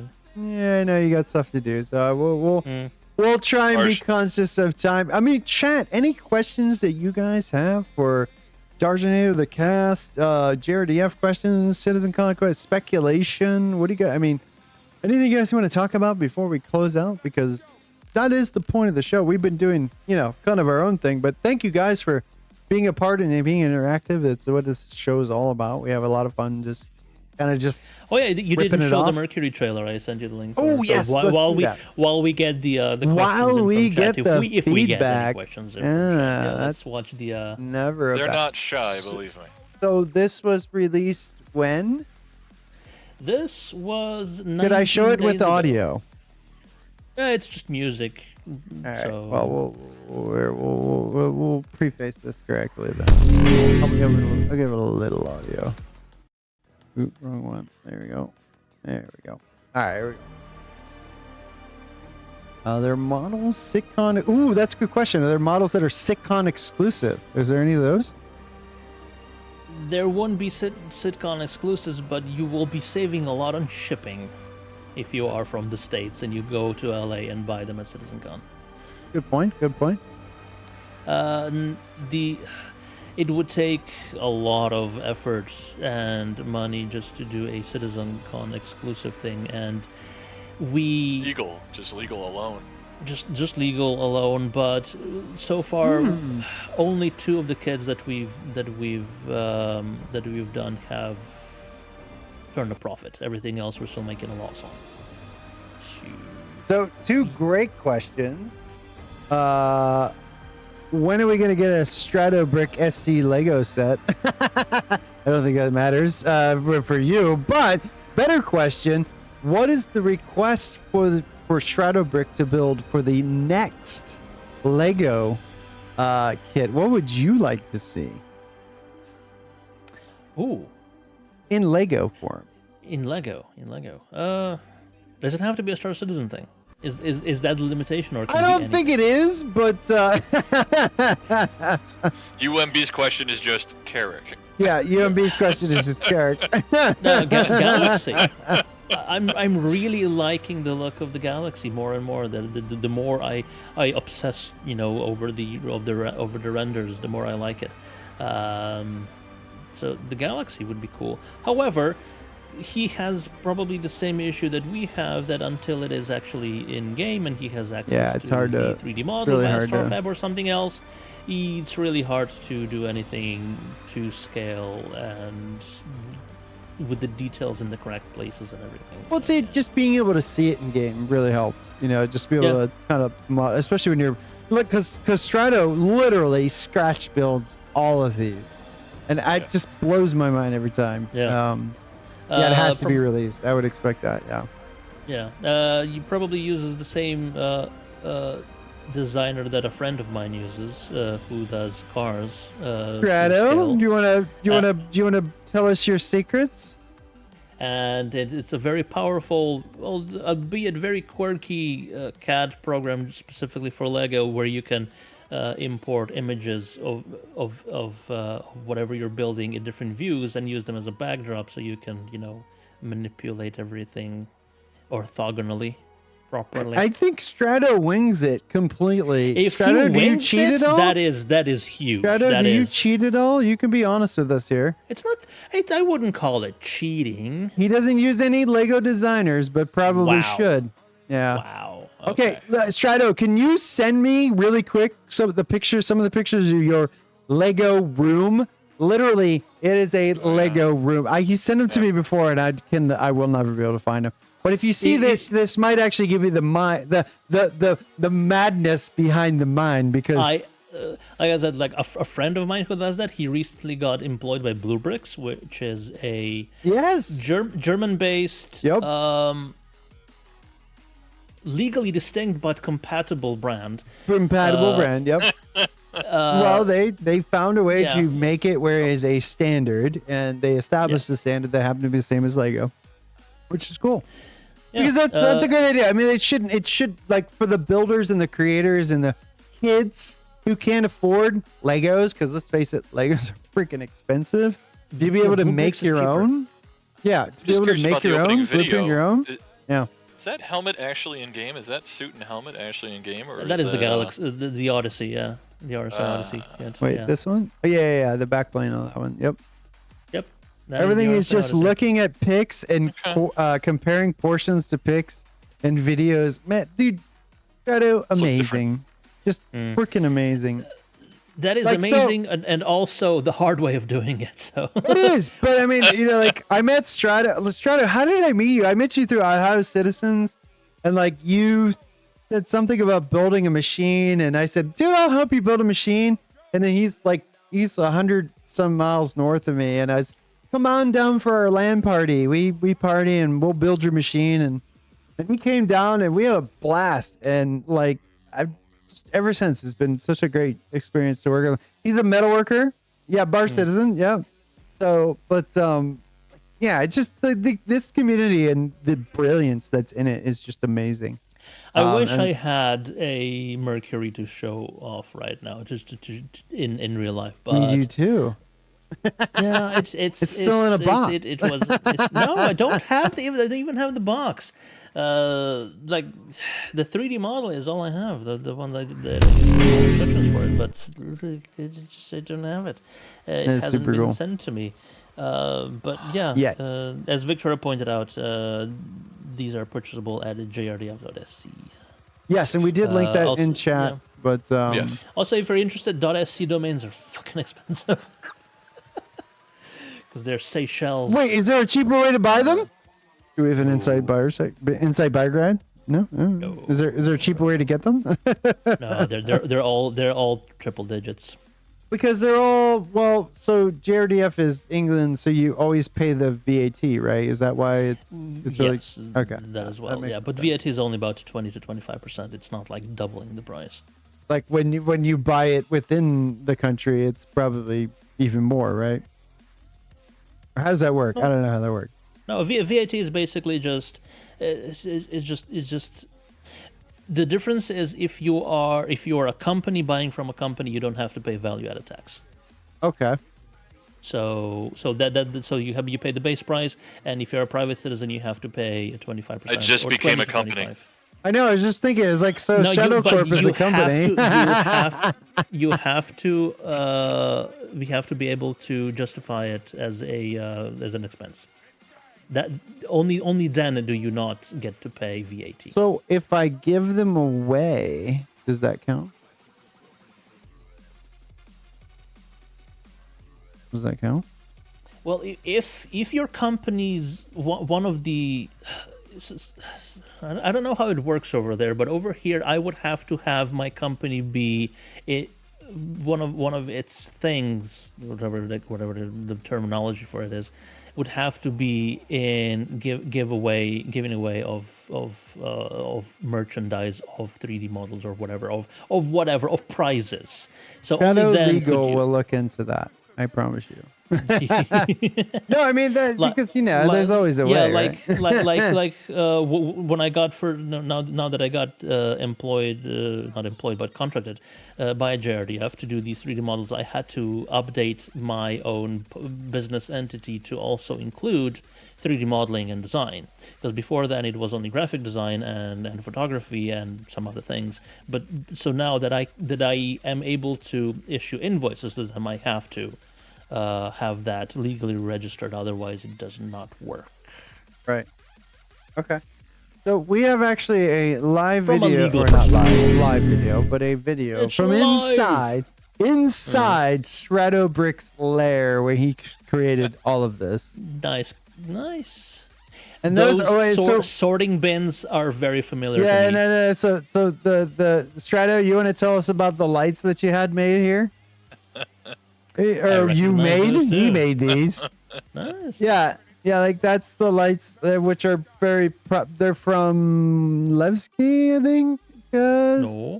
Lorville at New Deal. Deal. Okay, that looks right. That's like we'll let not it New loop. Deal at the not Tisa Spaceport. Right? Where's the Tisa? Tisa spaceport, yeah. There's look at that. He's even got a spinning Lego tray. Strato, I want you to make a chairman's logo for me in Lego. Oh, that'd be too flat. Just do the pixel art. Just drop the. That is just. I mean. But yeah, that is very familiar to me. Yeah, I like the bow as well. Yeah, the bow on the wall is very proper. Oh, he just sent me another one. Yeah. There's two more. I need to get an Ultiflex. How are we gonna get the Ultiflex when it actually comes out? Because that's a very limited run, for only for the people who got the whatever. You're gonna have to ask Chris about that one. I mean, it should show up somewhere in loot boxes, right? In stuff like that. Yeah. Is it actually in a closet for that? No, it's more of it's a closet. That's a closet, isn't it? Isn't it, Strato? That's a closet, Strato. That's okay. Yeah, I think you have a workshop like in your garage, don't you? Or someplace. Yeah, whatever you can make work. Yeah. Either way, just props for building on. Absolutely. Yeah. Right? That's amazing. I mean, he has the big TV to get some proper details. Off to the left, still, yes, yeah. Yeah, but still, just to eyeball everything instead of using like proper programs like Lego Designer. And the good thing about Lego Designer is once you're done with it, it'll just spit out the list of bricks that you need, and you can just go to Bricklink and buy those. Holy crap! He just sent me a bunch more. Oh, okay. So, do you want to tell us about the picture of the lights, like how that kind of came about? Because the lights. Oh, okay. This is a much better picture of the lights. Do this. All right, Strato. I'm gonna stream through these, but these are really good. So there's a good shot of the final product. Ooh, okay. Want me to jump to district? Yeah, sure. Go ahead. Yeah, let's just tell me all about it. Tell us how good. We're gonna invite Strato in here. He's gonna tell us all about it. Because I'm gonna struggle through this. No, but these were really cool. He got really excited telling me about him, and I was like, and he's explaining it, which is a lot harder than actually, actually doing it. But yeah, I'll let him explain this, and I'll try and just step us through these. But these were really cool. So Strato's going to do all the lighting for Equinox 2090. What are we at now? 25, 90, 24. Yeah, whatever. 29, 43. 53. Yeah, that one. 29, 53. That one. But. All right. No, 29, 53 was already done, right? Yeah, we'll be jumping to 54. We're 29, 54. Yeah. That's so those are I'm waiting for him to jump in chat, but no, I recognize the lighting bars, the strip light. Yeah, I would have done slightly differently, but how would you have done it, Darj? Well, let's wait until he's in Discord so we can have a discussion about it. Come on, Strato, join us in Discord. He's he's running into his garage right now. Darj has to go to sleep. Well, no, if you have to go, it's more than one. That's fine. I want to, no. And I do want to say that, honestly, outwardly, thank you so much for joining us. It was super nice of you to jump in with a busy schedule. But yeah, come on, Strato, jump in, buddy. I'm going to drag you down. There's no invite? Just jump into lobby. No, just jump into lobby. I'll drag you down. Yeah, it's voice chat and lobby, and I'll bring you down. Yeah, I think he might be over in Equinox chat, not Shadow chat. No.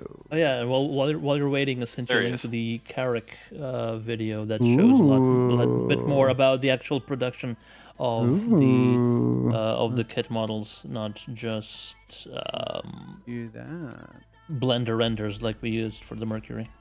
So talk us through this. Strato's here, so anytime, Shadow. Yeah, this is all my production. I went with the idea and recording for everything. Love that. They put JRDF logo on the box. That was cool. Yeah. But yeah, that was the trailer that we did for the last launch, and then so I wanted to tell the story of goes from in-game to design to printing to packaging and then to delivery to assembly and paint. All the processes of how one of these is made. Yeah. Oh, by the way, that part takes 19 hours to print. Wow. So we need more printers. Oh. Yeah. That is, yeah, I mean, like when somebody figures that out, wow. So only 500. Only 500, yeah. Yeah. Nice touch. Nice That touch. is awesome. And so some of the steps of how to make them. So we're not only asked but like accused of like how dare we not even remove the supports from the prints and stuff like that. But have these people never made any Airfix models? Yeah, anything or anything. Yeah, that's how they come. That's how kits are done. Also, our old URL still. Our license with CIG is for kits. It's not for finished ships. It's not for. That's not our video. No, I know. I love it when it does that. You have autoplay on. But yeah, not for painted models. It's just kits. It's a sort of that's the joy of it. People. You get to assemble it and you paint it yourself in how you want it to look, and the customization of it allows you to have it in landed mode, in flight mode, on a stand. Even comes with little Pisces and an Ursa rover. So yeah, that's super cool. No, that is. I mean, just seeing it this way, with Starfab that came to Equinox, it was like being able to see what they have. Also, if you go back a couple of scenes, shots to the first shot of JRDF over the shoulder, you may see something on the desk. There's a couple of seconds further. There we go. Who can pick it out? Yeah, I'm glad to see it. I'm gladiest to see it. Yeah. That looks rather complete, actually. that was used as a prototype to make the fight or flight trophies. So it's not a kit. Oh, yes, okay, yeah. Actually, I know. Yeah, I know exactly what you're talking about. Yeah, nice. Super cool. That is the purpose of that print. However, the steps that were taken to get it to that point bring us much closer to actually finishing it. Kit. Absolutely. So yeah, and that'd be a one to sell because I imagine you learned a lot from just. Look the at that! You can see the alone. print timers on some of those. 11 hours, 5 hours. Yep. And so luckily, those big fuselage pieces, one printer can do 3 at a time. But the reason why we have so many failed prints is now you get to 18 hours and 59 minutes and something happens and the very tip of it is misprinted, and then you have that's a day lost. There's 20 pounds of resin down the drain.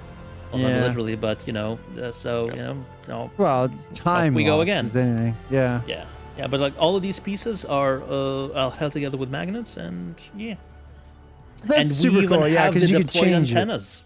Mm-hmm. We don't I have like in that. the game yet. I do like that a lot. I really JRDF like did that. them first. Mm-hmm. That's right. Deployable antennas, baby. So Strato, are you there? I'm here. Thanks for having How me. you doing, buddy? hello You there. wanna? Yeah. Oh yeah. So those models look amazing. That Gladius has my name on it somewhere. Yeah, I don't know if you were here before, but when we talked about it, the plan is definitely to do a 1-to-100 Gladius eventually, and potentially to coincide with the release of Squadron 42, as it is the hero ship of Squadron 42. So Cool. Very nice. So whatever that is, walk us through the lights.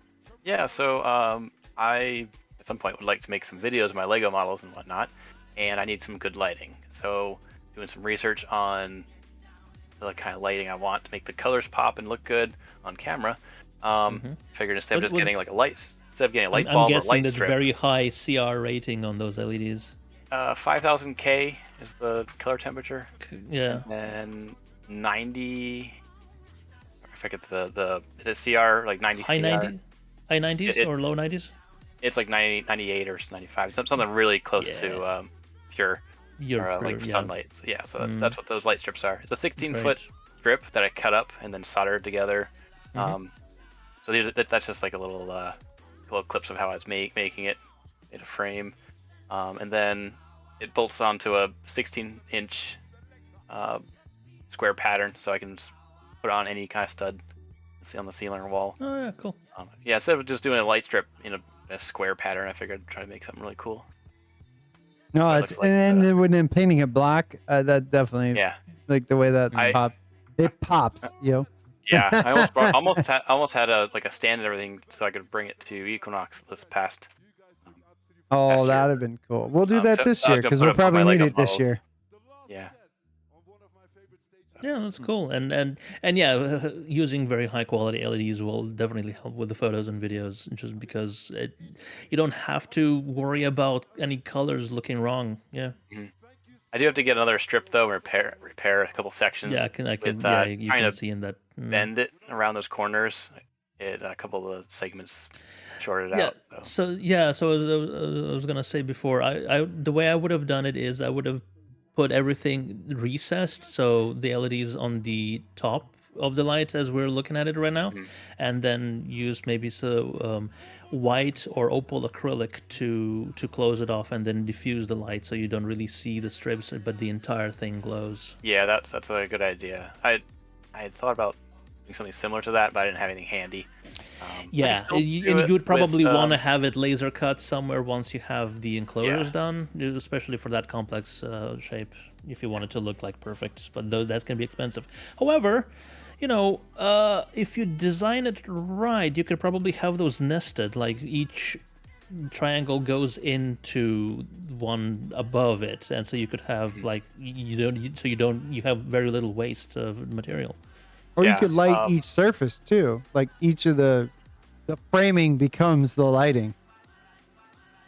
It's a bit more complex to do. You would triple your LED strip needs. Well, you don't have to go with that design, but you know what I mean. It's like you actually make it where the frame that is supporting the lighting is all of it. If you look at the original lights in Lorville, you'll see that they're supported by random supports, like beams coming down off the ceiling. It's a very haphazard, yet somewhat symmetrical way that they hang. That's why they're supported at odd angles in different directions. But I have them hanging. Okay. Oh, Victoria, I don't really stream, although I am planning a stream probably next week. And making sure that everyone still knows where to find you. Because I want to do this. It's going to be a long stream because there's a lot of pieces, but for my birthday, I got this. Paint and stream? Or an assembly stream. Millennium Falcon? Oh, yes, no. Yes. Yes. Do it. Ooh, nice. Nice. That's awesome. 3,744 pieces. Wow, that's going to take a little bit. It's the oh god, it's so heavy. It's the painting from Captain Picard's Ready Room of the Enterprise. Yes. It's got 3,744 pieces. And it's going to take me probably at least 12 hours to put together. So did they right there? Did they cheat on the board, and is it color coded so you just follow the pattern, or is it just a black board where you have to like pop it out and measure every single one? That's the next question. I don't know. I'm curious. It looks like there's a lot of multicolor pieces. Absolutely. For the different shapes for the background. I'm just wondering if they made it like, instead of like a paint by color, it's just a pixel, pop by color. I don't know. So, It's still wrapped up. Yep. Sealed. Yep. Still wrapped up. And hold that for the day of. Let us know when you're doing it. We will absolutely hang out and chat and join you for that one. If you're well, yeah, like I said, it's going to be a long build, so you'll probably you have the time. Yeah. Pretty cool. I kind of want to do it on Sunday, but I want to prepare properly. Sure. Good timing. Sorry about that. Welcome back. Well, I mean, Darj, seriously, thank you for stopping by. Yes. Thank you for taking time with us. Yeah. This was fantastic. We'll have you back very soon, and we'll have to figure out a different set of hours just to keep it interesting. Yeah, yeah.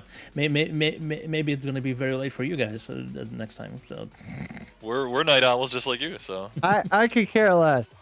It turns out Scotch and mojitos go well at any moment of any hour. So I'm good. Yeah, it's always. Oh yeah, but you didn't see that because you stepped away. This is what I'm building on stream next. Wow! Seriously? Where's that from? That's Blue Bricks, and it's official license. So cool. Star Trek. That official license. That's very cool. Sorry, yeah, Blue Bricks has do you the see how official Star excited Trek Maggie license. is? Maggie's very excited. And Lego doesn't. Yeah, unfortunately, Lego doesn't do any Star Trek. They get Star Wars as their monopoly. Super cool. Yeah. Blue Bricks also got the license. Oh, maybe I don't know if I could tell. This probably announced it. They also got the Stargate license. Ooh, so I can finally get a working Stargate? Maybe not working. It's gonna sound worse than that JR the lift. Yeah, we could try though. We can try, right? Thanks for having me hop on, and thanks for showing off my Lego. Strato, always a pleasure, man. Yeah, no, thank you so much. Hey, Darj. Victoria. I wish I could talk to you more about lighting because I know a lot about stuff that's being done. I just can't say anything because NDA. And I don't want to get fired. Strato is actually helping at the Equinox booth at CitizenCon this year. Oh, and if you're there by chance in just Shadow Corp House, then, it just might happen. So we'll talk about that after. Finances willing, I'll be there. Yeah, well, Finance is currently not willing. Shadow Legal will find a way. I will leave it in your capable hands. No, I really do appreciate you stopping by, Darj. We are gonna raid somebody. We were already kind of talking about it, and I think that's someone that Darj may know as well. Someone Darj Is it may Buster? know. Is it Jake? Is it DJ? Is it Captain Richard? I know everybody's streaming right now. So. You nailed it on the first one. You should just stop there. We are gonna raid. Buster was in chat previously, so the amazing Buster Destroyer. She is fan-fucking-tastic. Love this gal. Always have a great time with her at every opportunity I get to meet her. Last time was at Austin Bar Citizens. So we are going to run over there, make a whole bunch of noise. Strato, definitely thank you so much for being here. Now, obviously, Darj, late night, but hey, we'll do it again. We'll maybe something before this sort of time is just right for me because this is basically when the captain's table's on. So I'm perfectly used to these. Well, then we will arrange our time accordingly. Well, chat, we will definitely let more people know beforehand. We kind of didn't let anyone know because already we're on at 10 p.m. Eastern, which is another hour and a half. But we will make it a little more vocal that we're going to be on there. But we do appreciate it. So when we get over to Buster's channel, definitely make a bunch of noise because she's going to be on the show soon. I say soon as in Star Citizen soon TM kind of thing. Give her one of those shout on raids. You'll get some chat. You'll get some shots, which is what we used for giveaways. We did a bunch of giveaways last week. We didn't do any tonight, but we might maybe we'll do we'll have you on again. We'll do some of those awesome diorama giveaways. Get a couple more. Sure, I'll next time I'm on, potentially, we'll discuss it in advance, and then maybe something new will be out, right? Yeah. There's a lot in the works. I'll just keep it at that. Gladius, you mentioned it. He said a thing. I heard a thing, and then I didn't hear a thing, and then I had to stop the raid because it literally would have cut you off. So I'm gonna read you the raid. I want to cut that off because I thought you were gonna say something like you were gonna. No, I never can't mind. say it. He can't say it, but he'll get in a lot of trouble. That's okay. We've already been in a lot of trouble in the show. That's the whole point of it. Yeah, right? but I don't want to get in a lot of trouble. I don't care if you guys get in a lot of trouble. I don't want to get in a lot of trouble. I know my NDA. BRDF.SC/next kit. Go. Yes. Vote. Go vote. Yes. Tell them what you guys want to see. Also, JRDF.SC/890J. That's a separate survey. Can we post that real quick? Sure. Richard is he's furiously working through his URL skills right now. What is that for? That is. Is that for I got timed out. You did get timed It's out, okay, but that's Doris, okay. I got you. Terra got it. So is that for the 890 jump model? That is for the 890 jump model. Whether it's we should be able to do it or not, because it's going to take a lot of time, a lot of effort, and it's going to be expensive. It's going to be very expensive. Put all in gold. I'm literally just answering yes. My name is Shadow. Yes. Yes. The carrot is like 200 something. This may be double that, if not more. Unfortunately. But that's half the fun, right? Because it is. Who's gonna pay for that? Everyone. Yeah. Everyone. I mean, this is the 890 jump people we're talking about. People who are into the game to the tune of 5 figures, if not more. Yeah, I mean, right? Yeah. I mean, hey, do you want to talk to a Star Citizen that hasn't spent a lot of money? Well, no, they don't exist. I don't know. I mean, it's cool to be that hyped about something, right? Raid Buster already. All right, yeah, okay. I know. I've already canceled it twice, but I just requeued it. All right. Yeah. We will see you guys next week. Definitely 10 p.m. Eastern, if not sooner. Yes. Drop the red alert. When you get over there, make a bunch of noise. Tell me where you came from. We do really appreciate everyone for showing up. We are early. Sorry about that. We'll be back normally. Darj, as always, a pleasure, my friend. And I will be seeing you at LA CitizenCon one way or another.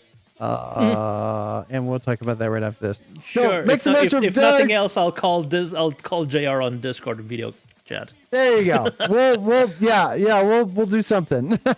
Chad, thank you so much for being a part. The box. Yeah, we'll frame him in a box. Chad, thank you so much for being a part. We always do appreciate it. VOD, any questions you guys have, drop into the Discord. Discord's easy to find. Discord.gg/ShadowCorp. Just find us. We'll be there. But we will see you guys next week, Friday, 10 p.m. Eastern. Until then, salute and good night. JDF has a Discord as well. And